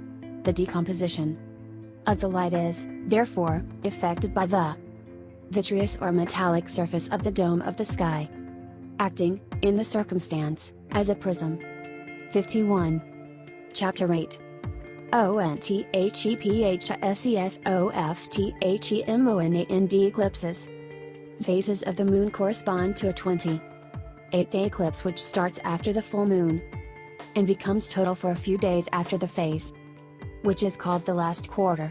The end of the eclipse is marked in succession by the reappearance of the new moon followed by the first quarter, and the full moon corresponds to the end of the eclipse. The explanation which has been furnished that lunar eclipses are caused by the shadow which is cast by the Earth when the Sun is situated behind it and in opposition to the moon, is not to be retained. The phases of the moon which constitute a true eclipse of long duration are not caused by the fact that the Sun remains 28 days behind the Earth and in opposition to the moon, any more than in the case of an eclipse of only a few minutes duration. And even then, are we warned, in order that such an eclipse can be explained, it is necessary to assume that the Earth has no atmosphere, which 52H even and Earth, considering existing circumstances, is not a very realistic proposition. It is also to be pointed out that the partisans of the system of gravitation show no scruples at all in having recourse to the geocentric system, although condemned by them as unacceptable, in order to explain and calculate eclipses, and as yet it would be useful to know whether the motion of a solar eclipse is at all real, since the motion of the Sun in which the latter takes place is described as being only apparent. It is said that eclipses of the Sun occur when the latter and the Moon, which are considered as solid, opaque bodies, are in conjunction, thus producing an obscuration, and that in lunar eclipses the luminaries are in opposition to each other, but it must be remembered that the position of the Sun, as based on an inexistent advance of 1 degree per day, has no connection whatever with true circumstances, and therefore, the conclusions which have been drawn from this are false from the very beginning in both cases of solar and lunar eclipses. We are also told, in this respect, that the black disk of the Moon advances on the Sun, and then recedes, but the Moon is never retrograde. Why should it become so now and again for a few minutes just for the purpose of an eclipse of the Sun? Further, the Moon is not an opaque body, and moreover, as it moves on the vault of heaven on the same surface as the Sun, it cannot possibly pass between the latter and the Earth. Eclipses are not caused either, as it might be, inferred at first by a partial or total temporary extinction of the projector center, thus provoking an interruption of luminosity on a corresponding surface of the projected disk, since the latter is extant behind O in the phases OF the MON and eclipses 53. The shadow, its circumference remaining visible throughout the whole duration of the obscuration. For the author, eclipses are due to an optical effect obtained by a modification in the slant of the vault of the sky, thus determining an inclination of the disk. It can be readily understood that the convexity of the vault confers an apparent volume to the transparent disk, thus giving it an optical thickness, and it is just the reason why the sun has been compared to a lens. Therefore, following an inclination of the vault by the disk, a shadow could be cast in the latter by its own edge, as there is no doubt that eclipses are self-induced, that is that the sun and the moon cause their own eclipses, seeing that the obscuration occurs strictly within the limits of their circumference. As the luminous disk moves on, the optical circumstances being restored, the shadow is gradually eliminated. It is possible to effect an exact reconstitution of an eclipse by means of an ordinary magnifying glass representing the disk. It can be seen by holding this magnifying glass vertically and moving it slowly forward in the manner of the movement of the satellites, that, by giving it a slight inclination, a shadow similar to that of an eclipse is cast in the interior of the magnifying glass by its edge, and without the interposition of any opaque obstacle. There exists, further, an evident and important feature which has been overlooked so far concerning the position of the other satellites of the Earth during eclipses.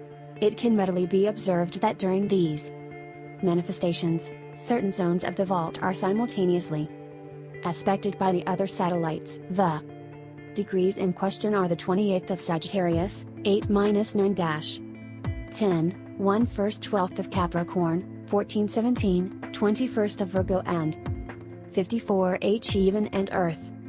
2nd of Aquarius. There cannot be an eclipse of the Sun, or the Moon, on any one date without these degrees being simultaneously aspected by the other satellites, and it appears, consequently, that the combined influences of certain parts of the vault of the sky which become sensitive by the passage of the satellite disks, contribute to the formation of eclipses. The correspondences between the longitudes of the disks and the true position of the Sun, or Moon, during eclipses should be systematically investigated. In order to discover the connection, it may, however, be regarded as certain that eclipses are not due to any intercalary passages taking place between the Sun, the Moon and the Earth, nor to any shadow cast by the latter. The fact that eclipses of the Sun occur in certain conditions at the time of the new moon must be regarded merely as coincidences between the cycle of solar eclipses, the periodicity of the moon and the movement of an X-point of the wheel of constellations, which in this work is held to be an immaterial structure supporting the luminous manifestations called stars. It is this X-point of the wheel of constellations which, moving with it at the speed of 1 degree per day, should replace the Sun, which is supposed to move at the speed. This point would then it should be added that not only eclipses but also all luminous manifestations, as well as atmospheric and geological phenomena, such as comets, flying saucers, falls of meteorites, earthquakes, volcanic eruptions, inundations, tornadoes and even thunderstorms, rain and snow, are always systematically accompanied by aspects formed by the satellite disks of the Earth with certain fixed degrees. It may be easily checked. For instance, earthquakes only occur when there are simultaneous aspects with the 8th degree of Aries, loath of Capricorn, 29th of Sagittarius, and 2nd of Aquarius. O in the phases 0/the MON and eclipses G pass in close conjunction with one of the lunar nodes at the time of the new moon. These coincidences permit effectively to calculate solar eclipses, but do not determine them. Natural manifestations should not necessarily be confused with their own causes, nor regarded as such. 56 On the stars. 57. There are definitely no solid bodies between the Earth and the dome of the sky. The stars are not masses of matter, and they do not result either from projections like the satellite disks of the Earth. Xenophanes in the 6th century BC thought that the humid exhalations of the Earth contained latent sparks, which, after some sort of condensation, formed the stars, and this explanation appears to be acceptable. The astronomers of ancient Egypt believed also that the stars were suspended from the dome of the sky by cables, like lamps, and the fact is that on very clear nights, filaments or lines connecting the stars of each constellation can be clearly distinguished. From this, we may conclude that there exists above the Earth a network of ethereal cords, certain parts of which, particularly at the intersections, condense and retain permanently the radioactive emanations from the Earth, thus constituting the stars, in accordance with the theory of Xenophanes. This does not exclude the possibility of any effects resulting from the influence of the dome of the sky or from the presence of the sun during the day. It is also evident, since all the constellations are seen to move in bulk, that it is the frame or structure, acting as their support, which revolves and carries them along. It could, further, be surmised that this stellar network above the Earth is, at intervals, subjected to phases of tension and relaxation, which would have the effect of enlarging or reducing the size of interstellar spaces, and also that the volume of the Earth's radioactive emanations varies according to seasons or other causes, therefore increasing or diminishing the luminosity and the number of the stars. The stars are, thus, nearer the Earth than the satellite disks which move on the vault of the sky. And this fact is in accordance with the theory of both Anaximander and Parmenides concerning the supposed occultations of the stars by the moon. It can be said that it is not necessary that the latter should pass in front of a star to render it momentarily invisible, since the same result is achieved if the moon, the brighter light of which causes the disappearance of the star, passes at the back of it. When we speak of a stellar network or system, it is self-evident that there are two such networks, one over each half of the Earth, which possess different signs and constellations and meet over the equator. It can be observed that the constellations make a complete circle of that part of the heavens in which they are situated, in 1 year, which is equivalent to an approximate speed of 1 degree per day, and it. Shooting stars are not to be confused with stars in the ordinary sense. They are luminous manifestations which takes place on the surface of the dome of the sky as previously explained. 58 Even and Earth is this advancing motion of the constellations of 1 degree per day which, for some incomprehensible reason, has been attributed to the Sun. In our regions north of the equator, this movement takes place from west to east, in a direction opposite to that of the satellite disks of the Earth. As to the possible origin of the motion of the stars, this could be determined by a magnet action exercised by the metallic dome of the sky, or perhaps by the passage of the daily and semi-annual cosmic breath streams. It has been said that there exists a regular retrogression of the constellations of 50 seconds of degree per year, and that this movement was first noticed by Hipparchus in the 2nd century BC when comparing his notes with those which another observer, Timocrates by name, had made 1.5 centuries beforehand. It would be necessary, in the first place, to know whether the calculations these two investigators made at an interval of 150 years are correct, and whether they must be accepted, which is by no means certain, but why, anyhow, has this retrogradation, which was visible and measurable in the time of Hipparchus, been mysteriously transformed through the ages into an invisible retrogradation? A difference of 50 seconds per year is appreciable over a length of time, as it amounts to 1 degree in 72 years, and it should by now since the 2nd century BC equal about 30 degrees. It is, however, impossible nowadays to see this considerable difference in longitude. In the position of the constellations, these always return to the exact spot they occupied in the heavens the preceding years at a given instant. That is to say that this retrogradation which Hipparchus in the stars 59 thought he had discovered, does not exist, and if it does exist, why, considering the importance which is attached to it, does it not figure in any of the official astronomical publications? There is, therefore, no retrograde motion of the zodiacal signs over each other. Aries, actually, presumably occupied by Taurus, is not in Pisces. Pisces in Aquarius, etc. They are still, in the same order, at the place they occupied in the beginning of time. Further, the theory of the precession of the equinoctial point which was derived from this supposed retrogradation of the constellations, as extended to the Sun, cannot be substantiated. Phi's theory consists of two erroneous propositions concerning invisible and inexistent movements of the Sun, and of a corollary which would be logical if it did not defeat the theory itself.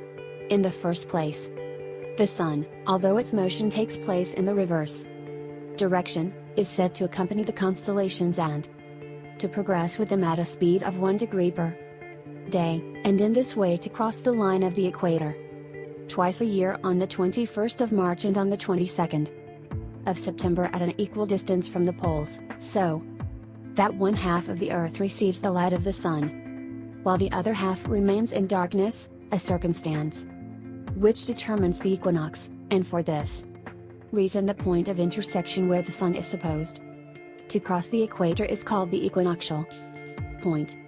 But where, in the first place, is the need for the Sun to pass on the line of the equator to create the equinox?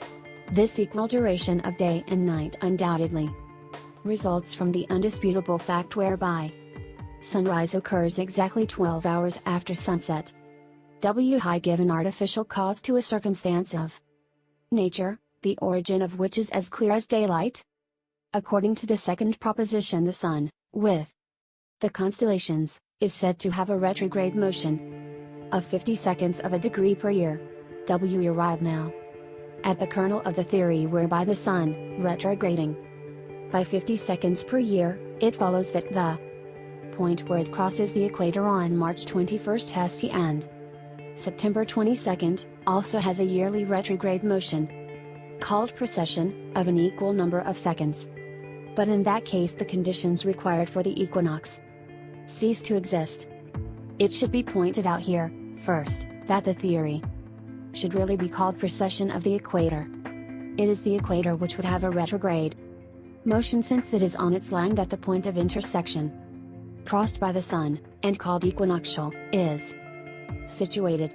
Further, the equal duration of day and night is said in this case to be only possible when the Sun is on the line of the equator at an equal distance from the poles, whereby one half of the Earth receives the light of the Sun, the other half remaining in obscurity. Therefore, if the line of the equator on which the O in the precession OF the equinoctial point, 6-1, it may also be added, incidentally, that at the moment of the equinoxes, on March 21st and September 22nd, the Sun at midday reaches a point in the heavens which is equidistant from the culminating height reached during the summer solstice, and the lowest point attained during the winter solstice.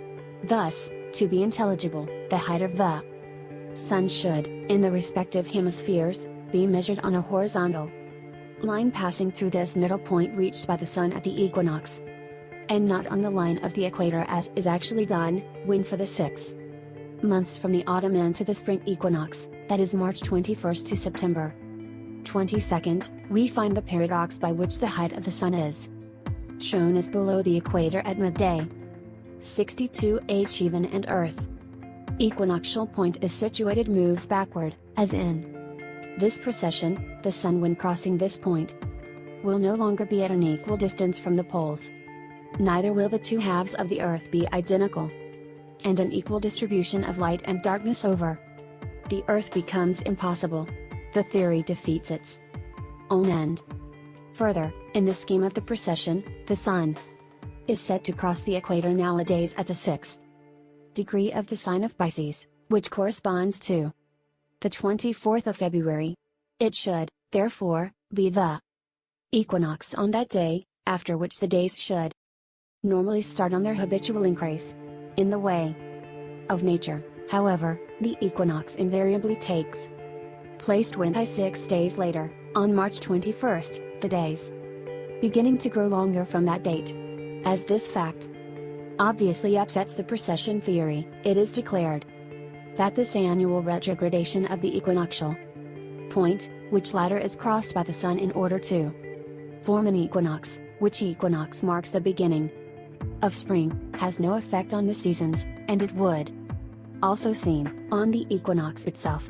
So, one may ask in the end, what the object of this riddle is at all, and why should any causes, even if they are invisible as in this case, be assigned to circumstances which fail to materialize? It can thus be seen from the few remarks made above that the theory of the precession of the equinoctial point is an entirely artificial arrangement which, once unraveled and scrutinized, cannot be taken into account. 63. Chapter 11. Formation of the Earth has resulted logically from its dislocation from the surrounding mass of matter which is now the vault of heaven. All the ancient cosmogonies are in agreement on this point. It is stated, for instance, in the Egyptian cosmogony, that the Sun rose from the waters and that a shaft of light created a fissure in the mass of matter, which separated the heavens from the earth. It may also be assumed that the weight of the bulk of the waters helped to cause the downfall or, perhaps, a succession of vibratory shocks. The dislocation of the Earth may not have taken place instantaneously in one block. It must have continued from place to place, sometimes with difficulty, over a period of several years. Hesiod, in his History of the War of the Titans, signifying the mountains against the vault of heaven, has left us a striking picture of what must have been the birth of THF Earth, or, at least, one of its phases. He describes the heavens falling from their height, shaking the earth 64 h even and earth on its base and crushing the bold titans under enormous blocks of burning rock, the terrifying fracas of the thunder, the flashes of lightning, the fire consuming the earth and emitting suffocating vapors in a blazing atmosphere. It could be added, the prodigious masses of water falling in cataracts from the depths of heaven onto the earth. Hesiod states that the revolt of the Titans, that is to say the length of time taken by the dislocation, lasted 10 years. It is even probable that for a long time afterwards parts of the vault must have crashed from time to time before its final consolidation. It may be said that mountains did not result from volcanic upheavals, but that they were released in that shape, including summits and peaks, from the depths of heaven. Thus, the mountains of the earth find their counterparts in the valleys of the vault of the sky, and vice versa.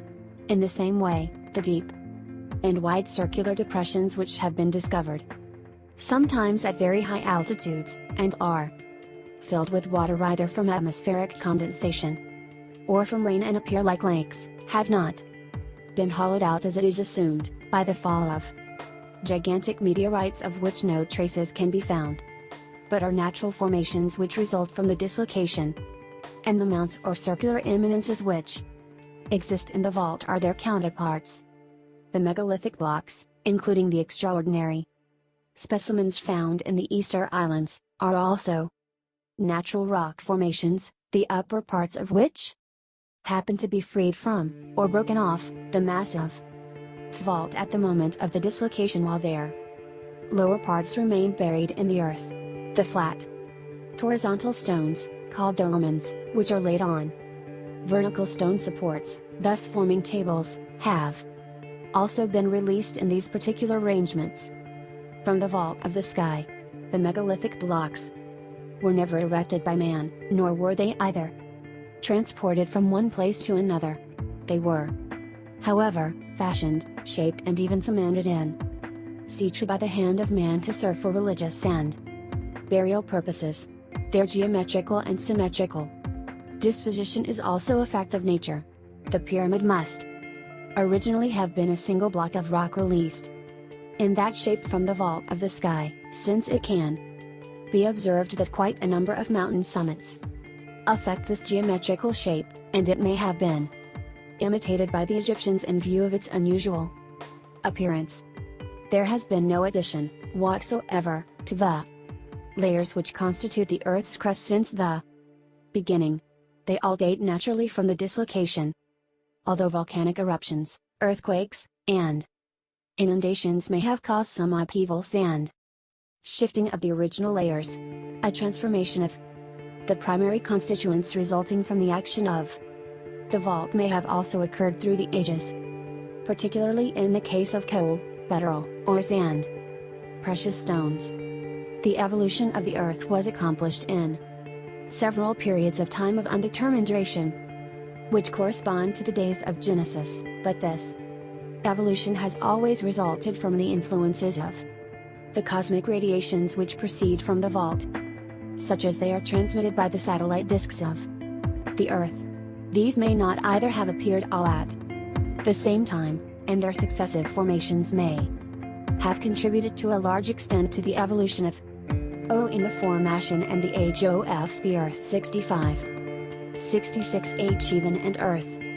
The Earth which, from a certain period, became exteriorized through the appearance of vegetation, animal species, human races and their various degrees of civilization. It is impossible to speak with certainty of the different ages which have followed the dislocation of the Earth, neither is it possible to estimate correctly their duration, but certain divisions may be established.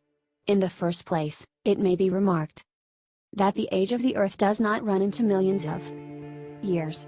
We may, in fact, consider that once the initial vital impulse was imparted, the Earth's evolution was accomplished in a comparatively short span of time. But that it is rather the separation of our universe from the amorphous chaos, its slow preparation and organization, and also the descent of the cosmic scheme into matter, which must have previously required an infinite length of time.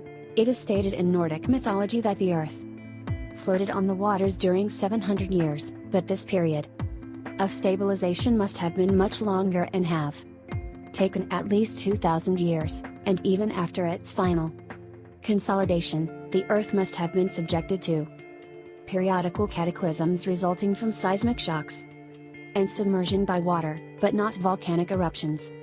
Since the internal fire of the Earth may only have been in an early smoldering stage at this time, it would be interesting to know, in this connection, how this fire in the center of the Earth started at the beginning. It may have originated from a spontaneous ignition produced by the impact of burning rocks from heaven, or even lightning, but the fact of its existing in the interior of the Earth may point to a natural slow combustion of matter, in which, however, vegetation could not have played a part. O in the formation and the age of the Earth 67. This period of consolidation was followed by a transitional era. It is stated in very early texts that there was no retrogradation at the beginning of time, which means that the satellite disks of the Earth which are subject to this particular motion had not yet made their appearance in the heavens, and that only the Sun and the Moon do exist, since their motion is always direct. The other disks, up to and including Saturn, which all retrograde, may have started to appear successively a few hundred years after the dislocation of the Earth. It is also said that the inclination of the Earth did not exist and that there were no eclipses. This early transitional period must have lasted a considerable time, and its duration be estimated at about 10,000 years. The next great event in the evolution of the Earth was its inclination. It is said in some Oriental cosmogonies that one of the pillars supporting the Earth collapsed and made it lean in a southwesterly direction, while the heavens were then said to incline. towards the northeast. We may consider that such an upheaval did really occur, as several Greek authors have recorded a tradition existing among very ancient people that a tremendous commotion shook the foundations of the earth at a very remote time. Anaxagoras, who lived in the 5th century BC, was of opinion that the inclination of the earth was of a fairly recent date, but it must have occurred much earlier than he thought, and could be situated at 7.000 years BC, taking into consideration the 2000 years which have elapsed since the Christian era. The actual age of the earth since the dislocation would be 21.000 years, which means that since the beginning, the sun has risen over 7.5 million times. 68 even and Earth over the Earth, a staggering figure. The age of the substance of the Earth itself, considered as part of the original mass of matter, is, evidently, impossible to estimate. Anaxagoras also states that vegetation, animal species and the human races had already appeared on the Earth before its inclination. Nothing can be presumed, as may well be realized, on this question.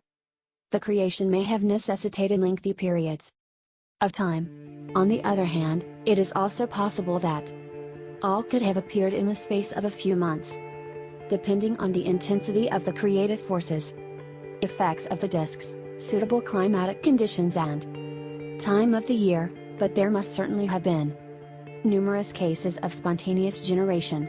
It may be estimated that the human and animal skeletons called prehistoric, as well as the most ancient vestiges of civilization, and also the mural art of the cave age men, are not more than 4,000 to 5,000 years old, if they are that. After its inclination the Earth must have passed through several stages, the exact nature of which is impossible to ascertain, but which are made evident by their repercussion on the progress of civilization in all its forms, particularly on the religious plane.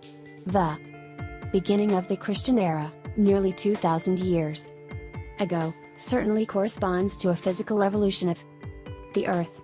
There are actually, however, precursory signs of the advent of a new age, that of atomic energy, which should also be interpreted as another step in the evolution of the Earth itself, and which, like the preceding eras, will bring in its train new reactions in the fields of religion, ideology, culture, science and human society, the effects of which seem, in the formation and the age of the Earth 69, already to be perceptible.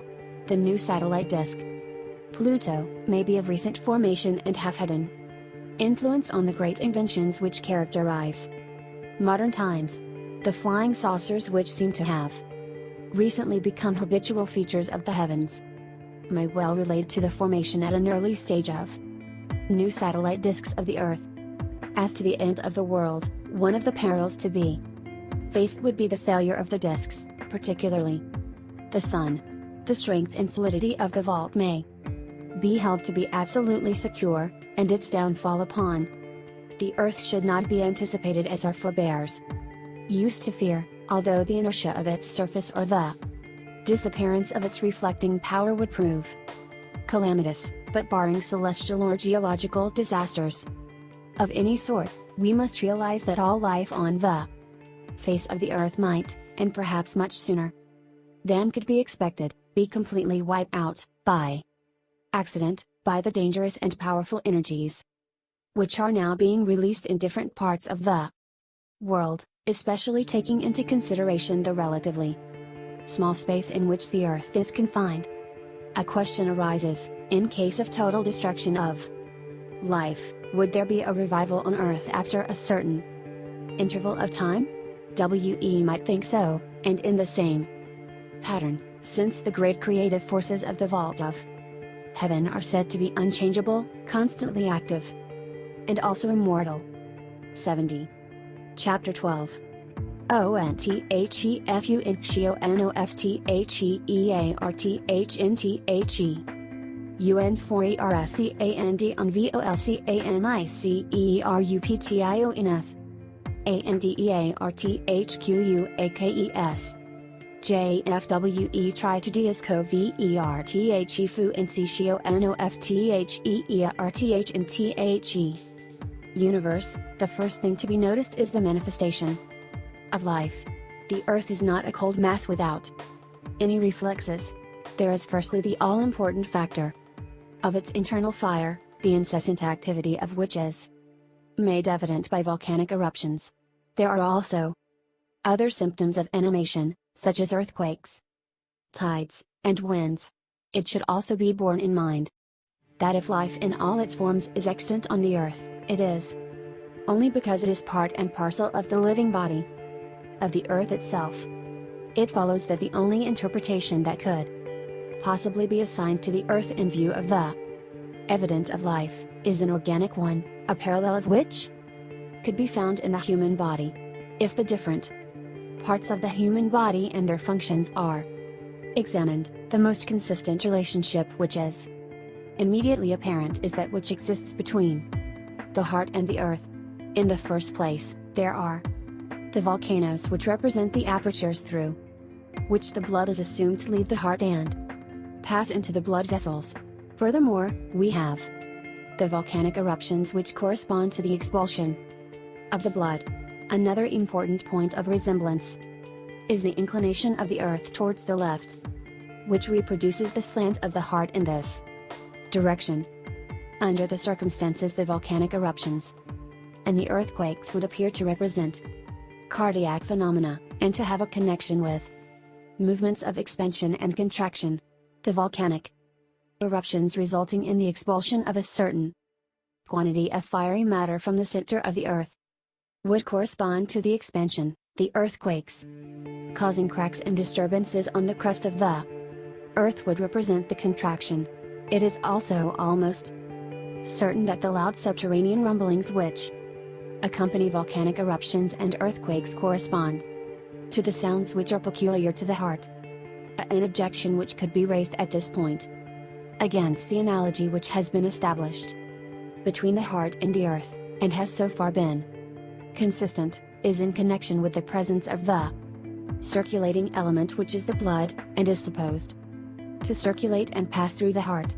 This fact would imply parallel conditions in the case of the earth, and these conditions do not exist, but the circulation of the blood could be disclaimed, seeing that it cannot be proved, as it is impossible to know exactly what the conditions are in the heart in vivo, and also that this circulation, by means of X-rays, in the function of the Earth in the universe 71, 72 even and Earth, cannot be seen to exist.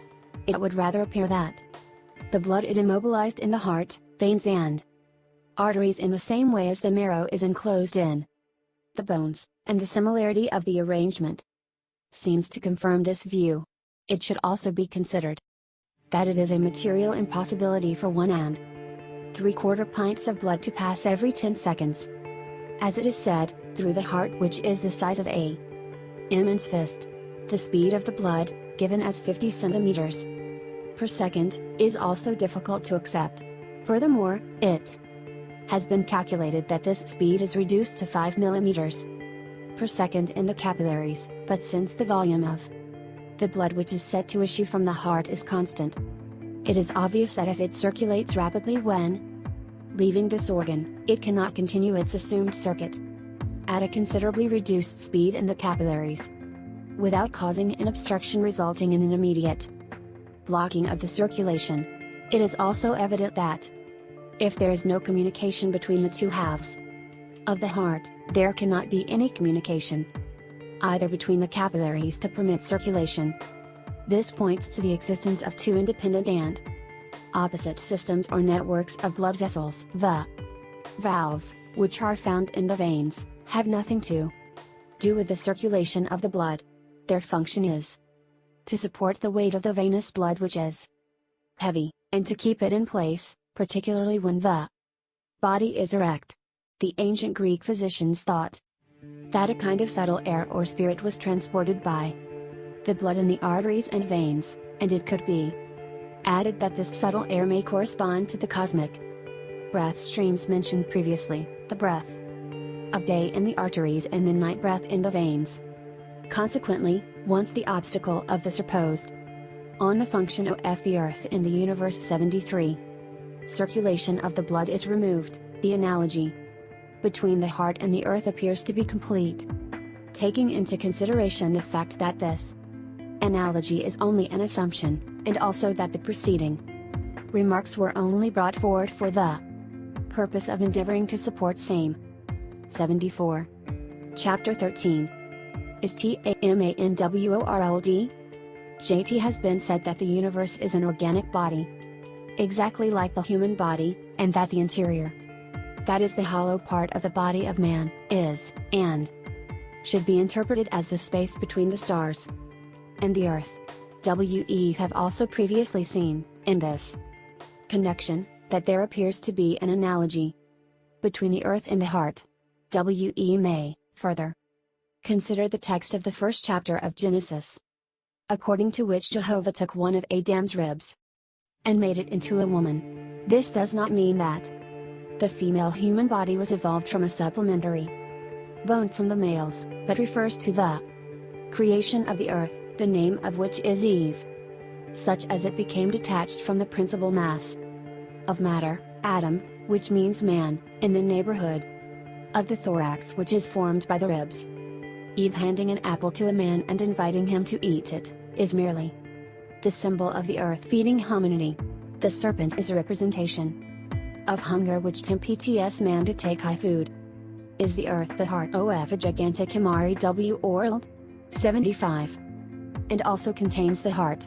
Thus, the earth may well be the heart of a gigantic man world possessing the characteristics of the human body, which is the universal prototype, and which would be composed of the same elements as the earth itself, that is the substance of the earth proper, as well as minerals, metals, stones and rocks, and would also contain water, as reference is often made in ancient cosmogonies to the superior waters which exist on the other side of the vault of heaven. On the other hand, air and fire might be particular to the earth. It is possible to calculate the height of the man world, which it would shelter the earth, since the circumference of the latter, which is to be taken now as a flat expanse, is said to be 39,840 kilometers, and that the dimension of the heart is approximately 1/13 of that of the body, and this would give us the figure of 517,920 kilometers, which, after all, does not seem so absolutely inconceivable, compared to the immensities to which we have been accustomed in the past. Finally, one must confess that the intelligence of man will forever be defeated by the problems of the reason of the existence of the cosmos, of its shape and method of organization, its probable magnitude, antiquity and duration, and particularly its mode of support. Logic and imagination remain powerless in front of these unfathomable mysteries. 1938, 1956.